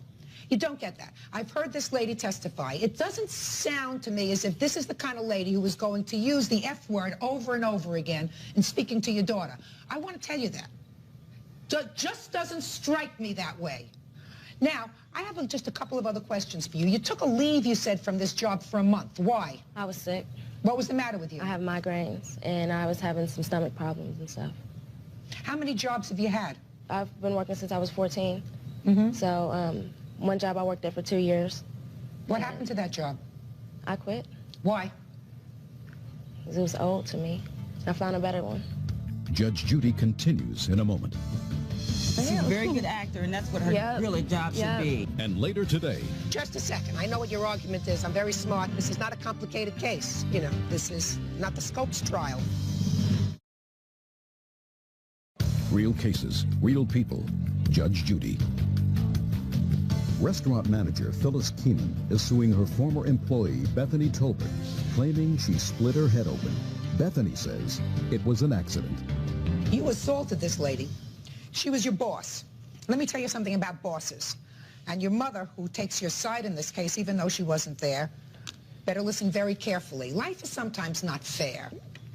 And when you raise children, you're supposed to raise children to understand that there are certain authority figures. Like you start out when you're a teacher in a school. As a teacher in a school, my mother always taught me that right or wrong, the teacher was right at that moment. When the teacher told me to do something, I did it. I may come home and complain to my mother later, but I don't tell the teacher to go take a walk. I learned that when I was 6, and I learned that when I was 20, and I taught that to my children. Is that what you learned, Bird? That's what I learned. And then you go through life and you have bosses. And sometimes you have good bosses, and sometimes you don't have good bosses. And sometimes they're nice people, and sometimes they're not so nice people. But while they're your bosses, you listen to them. And if you don't like it, you say, I don't like this job, I'm leaving. What happened with your daughter is you didn't teach her that right from the beginning. Probably said to her, you stand up for what you think is right to your teachers when you're 6 and to your boss when you're 16. It's not what happens. I've gone through life having a lot of bosses that I didn't like, who told me a lot of stupid things. And I knew that they were stupid when they told them to me. I did them until I got disgusted, and then I said, I'm going to find another job. That's what you do. Excuse me, can I say something? Sure. Okay, I had no problem with whatever. When she was telling me to do things, I had no problem doing that. I mean, I've been working since I was 14. I can go ahead and do the work. Are you telling me that she cursed you out using the F curse word? She sure did. I don't believe you. What do you think about that? I don't believe you. I don't believe you. I mean, just like when you said in your answer, when she said to you, put down the phone or go and sweep the floor, you said to me, what did you say to me? Even though you told me just now that you heard every word that she said. You gave her an attitude. She gave me one. She's allowed to give you an attitude, madam. She's the boss, applesauce. Oh, I know she's the boss, but she can't curse at me like that. She's the boss, applesauce. So you better work really hard because she's got a 3-inch scar. She's got headaches. You had no reason to assault her. She's suing you for pain and suffering, and she's going to get the money for pain and suffering that she's suing for. Judgment in this case is $5,000 for the plaintiff. That's all. Parties are excused. You may step out. Out the back door to your right, please. And I feel sorry for the other employees that have to work under her. She's going to hell for all this lying. That's about it. And now the next case. Parties on Rusk versus Nelson. Step forward, please. 18-year-old student Brandon Rusk says he and 5 other seniors rented a limo for their prom. He's suing 18-year-old Krista Nelson, claiming she didn't pay her share. Not a difficult case. You had a senior prom, a senior ball. You decided to take a limousine. All right, on May 31st, like you said, we had our senior ball. There were 3 couples, me, my girlfriend, Krista, her date, and... Krista? Krista, her date. Me. Your date, Jeff, according to your papers. Yes. And her witness, Jason, and his date. And this gentleman. Yes. So, did you know her date, Jeff? No, I did not. Who did you make your arrangement with to share the cost of this limousine? It was me, Krista here, and Jason's date. That's not true because it was 6 ways. You happened to be paying for Colette, and Katie happened to be paying for Jason, but Jeff... Oh, just a minute. It's getting too complicated. Mr. Rusk, you paid for the whole limousine. Yes, I did. And it came out to $175 per couple. Yes, it did. Correct. And my date was supposed to pay for it. Just a second. You got your money from Jason. Jason, yes, I did. He gave you the $175. Yes, he did. Your problem is, Miss Nelson says that she's only paying for part of the limousine. She had a lousy time at the prom with Jeff. She's not talking to him anymore. And he didn't pay for his share. Is that the case? That's the case with me, but my argument is that I never knew Just a second. I know what your argument is. I'm very smart. This is not a complicated case. You know, this is not the Scopes trial. When you made arrangements for this limousine, did you speak to him or did Jeff speak to him? I spoke to him. Stop! Say nothing else. Just answer my questions. You spoke to him. Did he ever meet Jeff before the prom? When? Yes. We met at Columbia Pool for a while, and then we went over to Colette's house for a while. He knew, it was clear that Jeff was paying for our portion of the limo. Just a second. The arrangement was that each of the 3 couples would pay, and you made that initial arrangement with him. Is that right? Correct. And then you had a conversation with your date, Jeff. Right. Right. Just a minute. Right.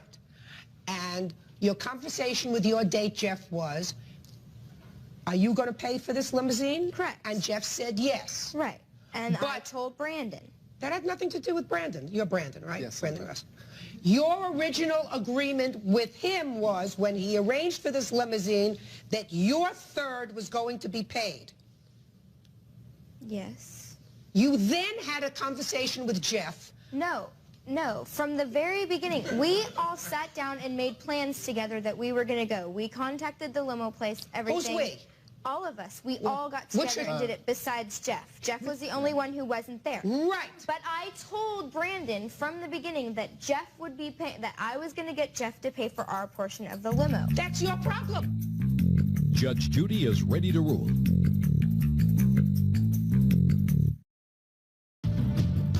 Don't you hear what you're saying, madam? Jeff wasn't there when you made the arrangements. He relied on the fact that you, as his friend, were going to be responsible for a third of it. You later spoke to Jeff, because Jeff wasn't there when you made these arrangements, according to your own statement. Look, you gotta pay for your portion. You want to sue Jeff? Sue him. He shouldn't be out the money. And I agree. Good. $175 for the plaintiff, that's all. Parties are excused. You may step out. Judge Judy will continue in a moment. Bettis versus Stipke. Step forward, please. 35-year-old housewife Cynthia Bettis is suing 35-year-old Mike Stipke, claiming he broke a table when he fell over in a drunken stupor at her daughter's birthday party.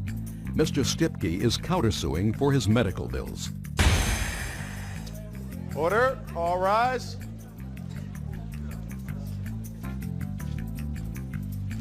Your Honor, this is case number 269 on the calendar in the matter of Bettis versus Stipke.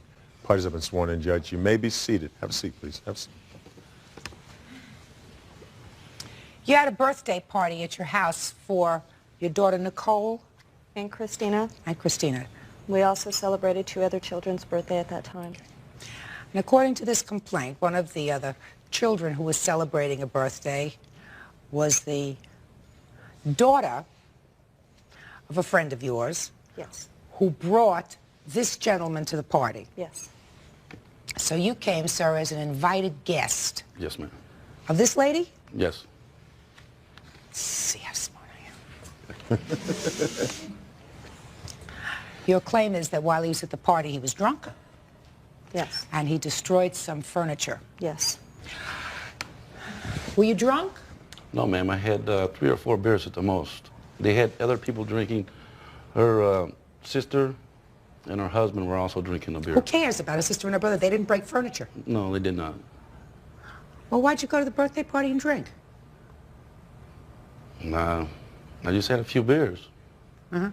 Why don't you tell me, sir, how it came about that you broke this furniture? Describe what happened to me, if you remember. Diane had threw a piece of ice up to me. Just a second. Diane, that's you. Right. Stand up there, Diane, because I found that interesting. So she threw what? A piece of ice up in the air. Ice. Ice. Where were you standing at this time? On the patio. On the patio. Describe how you threw a piece of ice. How far were you standing apart? 3 feet. Well, move over another foot. I felt like this. About that far? And you, what were you doing? Your hands weren't behind your back, sir. What were you doing? You're holding a beer? Yeah. Yes. Make like you're holding a beer, right? All right. And a cigarette. And you're, what? And a cigarette in the other hand. Cigarette in the other hand? Yes. I don't remember. Make like a cigarette in the other hand. Now, Diane, show me what you were doing. I just tossed a piece of ice up. An ice cube? Yes. It was out of the ice chest. Actually, it was out of my cup, but Mike lifted his head up, and he stepped No, just back. you're going to show me. Toss the ice. Go ahead. Toss it. Go. And when I went back, I hit the end of the table and went down and then busted my head open on a toy chest. Just a second. I'm not interested with your head. I'm interested in the table.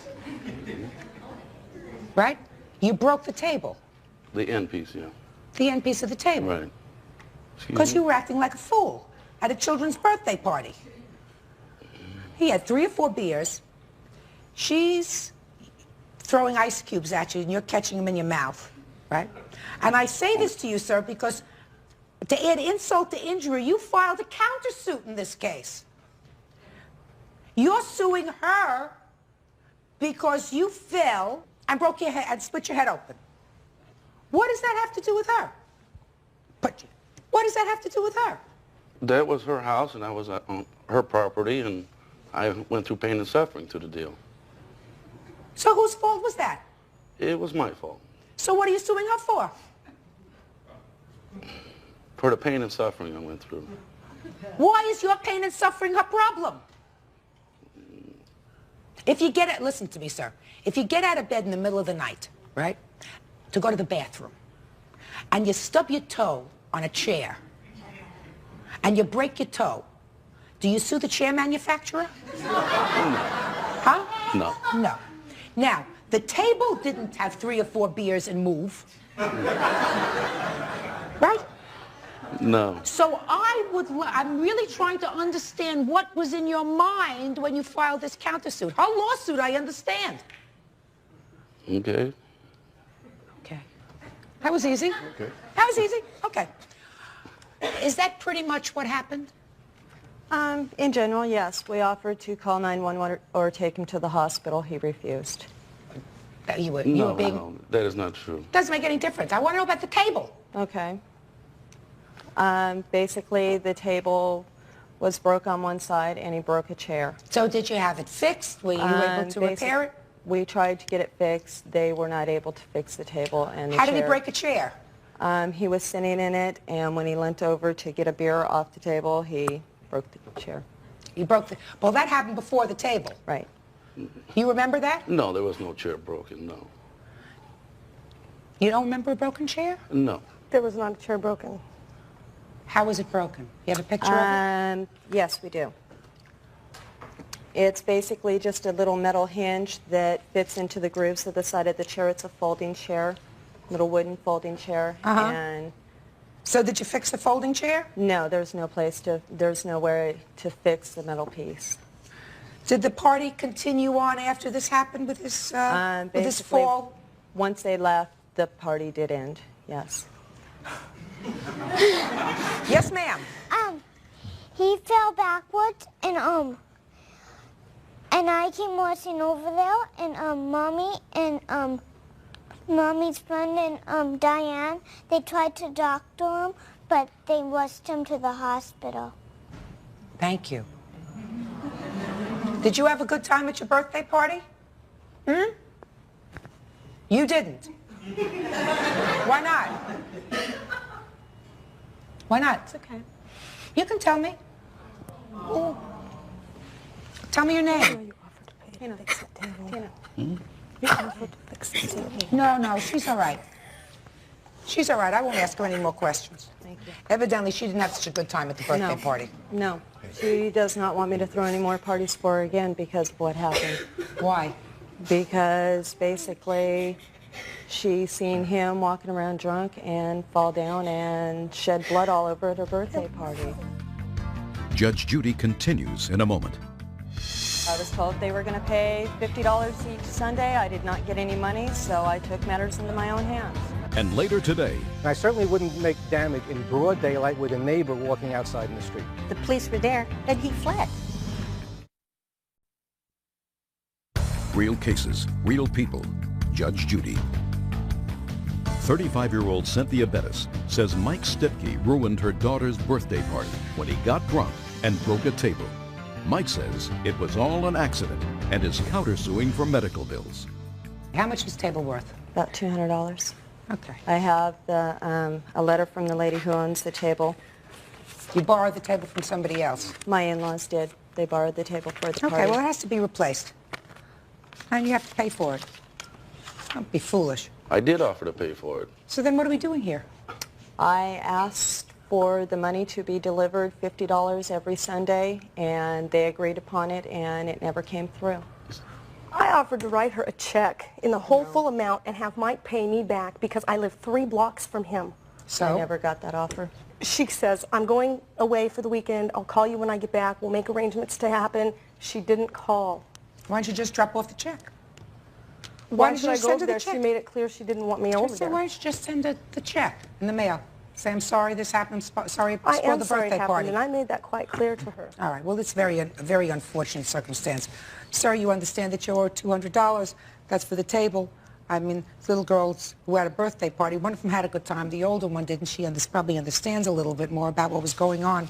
Certainly, you know that your countersuit has absolutely no merit. If you act like a fool, sometimes you get hurt. Judgment in this case is for the plaintiff in the amount of $200. Do I get the table? Do you get the table? Yes. No, you get the judgment. Okay. Parties are excused. Step out. Thank you. What a jerk. Back to your right, please. It was an accident, and it happened. I'm sorry that I broke the table. Thank you. I'd like you to apologize to the kids that you ruined their party. I'm sorry. Thank you. And now the next case. Parties on Oakray versus Engler. Step forward, please. ATM saleswoman Marlene Opray is suing her business associate Roger Engler, charging he vandalized her car. Roger says she's retaliating against him over a business deal gone bad. All right, Miss Opray, you claim that the defendant vandalized your car. Yes. By keying it. Yes, Your Honor. Why would he do such a thing? As retaliatory for not working with me any longer. Well, tell me about that. We just had a court case in San Francisco about 2.5 weeks ago to where he tried to say I owed him a sum of money for the month of June. He was an employee of yours? No, he was a self-contractor only if he were to sell ATM machines. Okay, so he was an independent contractor. Yes, Your Honor. So he sued you last month. And he lost because he didn't produce, he didn't make one sale. Whatever. He lost. That's right. When was the car vandalized? August 25th. And when was the court case? October 7th. So the car was vandalized before the court case? Yes, it was. Okay. Did you report it vandalized? Yes, ma'am, I did. Where was it vandalized? Tell me about it. It was in my carport. My daughter saw him do it, and this is Linda, my daughter. Hi. And the police came immediately after he had done this, and he fled. If he hadn't done it, why would he flee from the police? Judge Judy continues in a moment. I have to tell you what he said in our last court case on October 7th when I told him I had 2 witnesses 2 weeks ago. And he says, nobody saw me do it. Real cases, real people. Judge Judy. ATM saleswoman Marlene Opre says her former business associate Roger Engler keyed her car, causing severe damage. Roger denies he did anything wrong. You say, your mother says at least, that you actually observed him. Yes, I did. Tell me what you saw. Your Honor, he came to the house around 8:30 or 9 in the morning. I answered the door, and this gentleman was at my mom's door. He asked if Marlene Opre was there. I asked who he was. He did not want to leave a name with me. I seen he had a white envelope in his hand. I said I was her daughter. I would be more glad to give it to her, and he refused to give it to me. So I shut the door. I went in, I told my mom, she was in the shower at the time. My mom asked him to come back in 30 minutes, asked what he looked like, and this and that. I described him. She couldn't place him. So I went back and I told this gentleman. He wasn't too happy about it. He said he had come a long distance to give this to my mother. And I said, well, like I said, if you want to come back in 30 minutes. I shut my door. I went into my room. Not even 2 minutes later, I heard a screeching noise outside. It's right outside my bedroom window. There's a carport. My car was parked there as well as my mother's. I didn't have any clothes on because I answered the door. I was in my pajamas. I opened it up halfway. I went to go put my pants on to run out there to see what he was doing. He was kneeling down on the other side of my mom's car on the right rear tire. So I got my pants on. I ran out there. At that time, this gentleman was pulling away. I ran out after him. He kept going. He did see me. I saw him look in his rearview mirror. There was another gentleman walking in the park there where we live. He said this gentleman had parked there for a while there. You can't tell me what the other gentleman said. So you actually saw him kneeling against your mother's car? Yes, I did. You did not actually see him scratch your mother's car? I seen him kneeling there. I heard a noise. You heard a noise, yes. And you saw him kneeling near the car? Yes, I did. Okay. Had you parked the car there the evening before? Yes, I did. And when you parked the car there, can you describe its condition to me? It was good. I mean, I'd been driving all day. I had not been out of the car. I'd been on a long trip.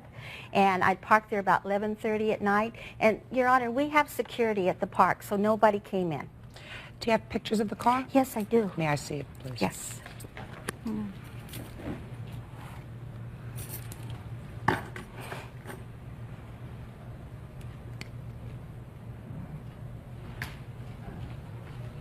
All right, Mr. Engler, I'll hear you, sir. Okay. It's a nice story. Mostly none of it was true, but that's a nice story. Number one, we were partners. I had letters that showed that we were business partners. We had gone on a number of trips together. We were supposed to share income and so on. I'm not interested in the other lawsuit, sir. No, I you understand. lost the other lawsuit. I'm just giving background. She owed me money. She kept on promising she was going to pay money. And then all of a sudden she was disappearing and she wasn't returning calls. And she wasn't returning calls. We had been in for 3 months on the phone every single day, once, twice, sometimes 3 times a day, many times. I'm not interested in that. You went to her house at 8:30 in the morning. No, for what purpose? First of all, it was 9:30 in the morning. 9:30. Okay, there was. For what purpose? For what purpose? I went to give her a letter in her hand saying we dissolved the partnership between us, and that's what I went to deliver. Her daughter came to the door. She was dressed. The door was open. She said, who are you? And I said, I just came here to give your mother a piece of paper. She said, let me go back and find out. She came back and she said, my mother's in the shower. Can you come back in 30 minutes? There was a gentleman walking in the street that we exchanged pleasantries. That was the extent of it. Can I see the police report, please? Yes, ma'am. As far as I can see, is simply retaliation. It's whatever she can do. Nothing to do with me. I see the police were called, sir, on that day, on the 25th of August. So it's clearly not retaliatory because you evidently did not proceed in court until October. Your judgment wasn't until October, the judgment dismissing your suit. She made this complaint the very day of the incident. Okay. First of all, her car has had many damages on it that she's never repaired. I can't testify as to what scratches and things she had on that car or why she did what she did. This is a key mark, sir. Okay, but it could have been there. I mean, this is a key mark. It was not there. Here. Okay. Show him. It was not there. Okay, it's a key mark. You know, but that doesn't mean that I had anything to do with it. It could have been there. I could tell you that she had damages on her car that she's never repaired, and she's using it as an excuse. You know, if it was vandalism, as she claims, then in fact, from what I understand, it's a criminal act. Why didn't the police come, call me, do whatever they want, arrest me? There's no logic. Your Honor. Let's see. Just a second.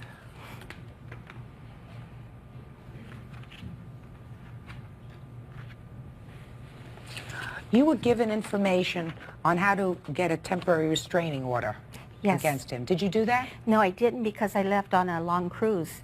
And like the police department said, if you're gone, I went all the way up to Alaska and Canada. There was no sense in getting a restraining order. I was going to be gone. For how long? I was gone for 12 days. Mm-hmm. The cruise was before I even went there. The reason I know that is because one of her customers I had spoken to her and called me. The cruise was before. Yeah. What kind of business are you in, sir? I'm in the ATM business. I sell ATM, cash dispensers, credit card processing, and so on. I was never an employee of hers. I was never a contract laborer of hers. I had my own company. She approached me to be a partner with her and hers. Right. Just asked you. Shh. Have you ever been arrested? Yes. Mm-hmm. When? About 2 years ago. For what? It was considered insurance fraud at the time. Mm-hmm. Although it was my own property. It was my own property that was stolen, and it was a nonsense thing, but that's how it was. And you were convicted? Yes. Uh-huh. Is that your first arrest, sir? No. Was the arrest just prior to that? That was a case that was dropped on an advertising program that was eventually dropped. Mm-hmm. How long was your probation on the insurance fraud? 2 years. When is your probation up? Oh, it was up before I came to California. Judge Judy is ready to rule. This is not a criminal case. Criminal case, the burden of proof is proof by beyond a reasonable doubt that an act was committed. The quantum of proof in a civil case, and this is a civil case, is more evidence than not, what we call a preponderance of the credible evidence that an event occurred. So I must make a determination based upon common sense and based upon what I've heard, whether I am satisfied by a preponderance of the credible evidence, that is more evidence than not, that you did in fact key her car. I'm satisfied. So, you have the estimates for the damage? Yes, and it's already been taken care of.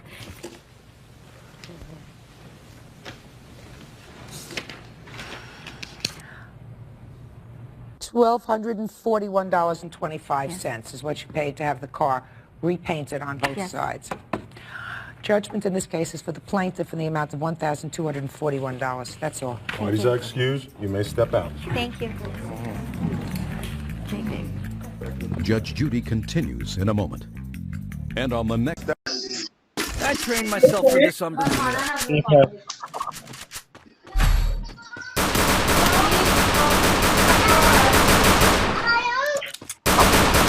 It's showtime.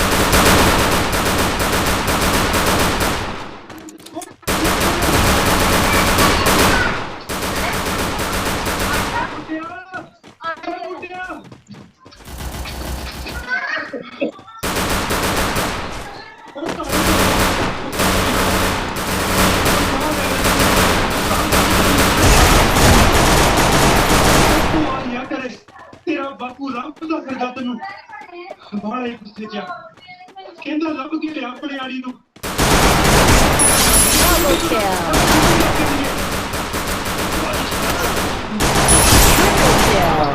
ਤੇਰੇ ਬਾਪੂ ਨੇ ਸ਼ੀਤਰ ਲਾ ਦੇਣਾ ਤੇਰੀ ਵੀ ਪਾਈ ਆਣੀਆਂ ਨੇ ਚਲੋ ਤੁਰ ਪਏ ਹੁਣ ਚੱਲ ਚਲਾ ਜਾ ਰੌਲਾ ਪੈ ਜਾਂਦਾ ਪਤਾ ਨਹੀਂ ਕੀ ਕਰਦਾ ਰਹਿੰਦਾ ਸਾਰਾ ਦਿਨ ਇਹ ਗੱਲ ਤੈਨੂੰ ਕਰਦਾ ਉਹ ਤੈਨੂੰ ਅੱਛੀ ਛੁੱਟੀ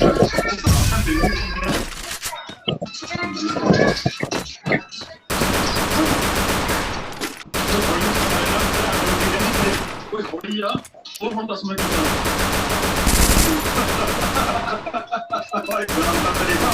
Heading to supply pool.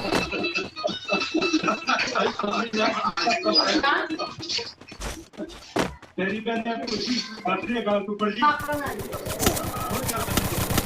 ऊपर जी या तो अच्छा चालू क्यों है इसने बहुत बड़ा भी छापा मारा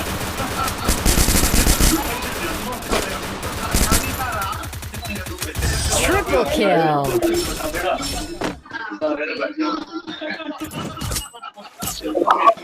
Good job. Good job.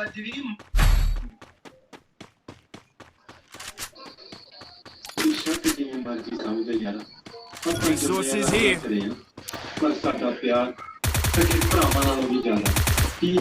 Thanks.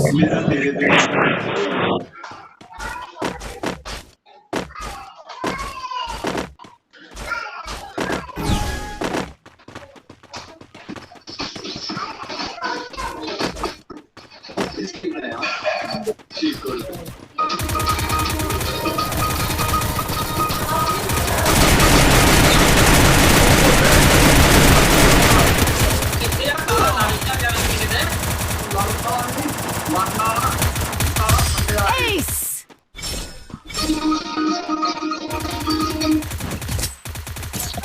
Good job.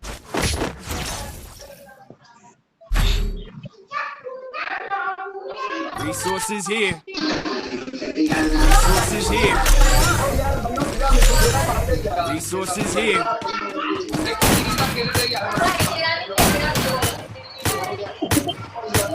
Resources here. Resources here.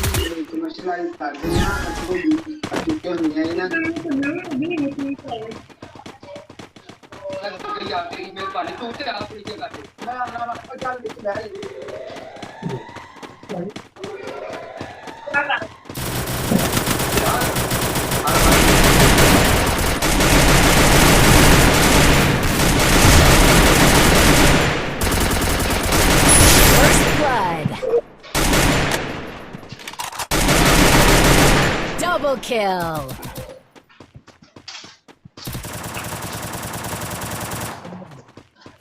Triple kill.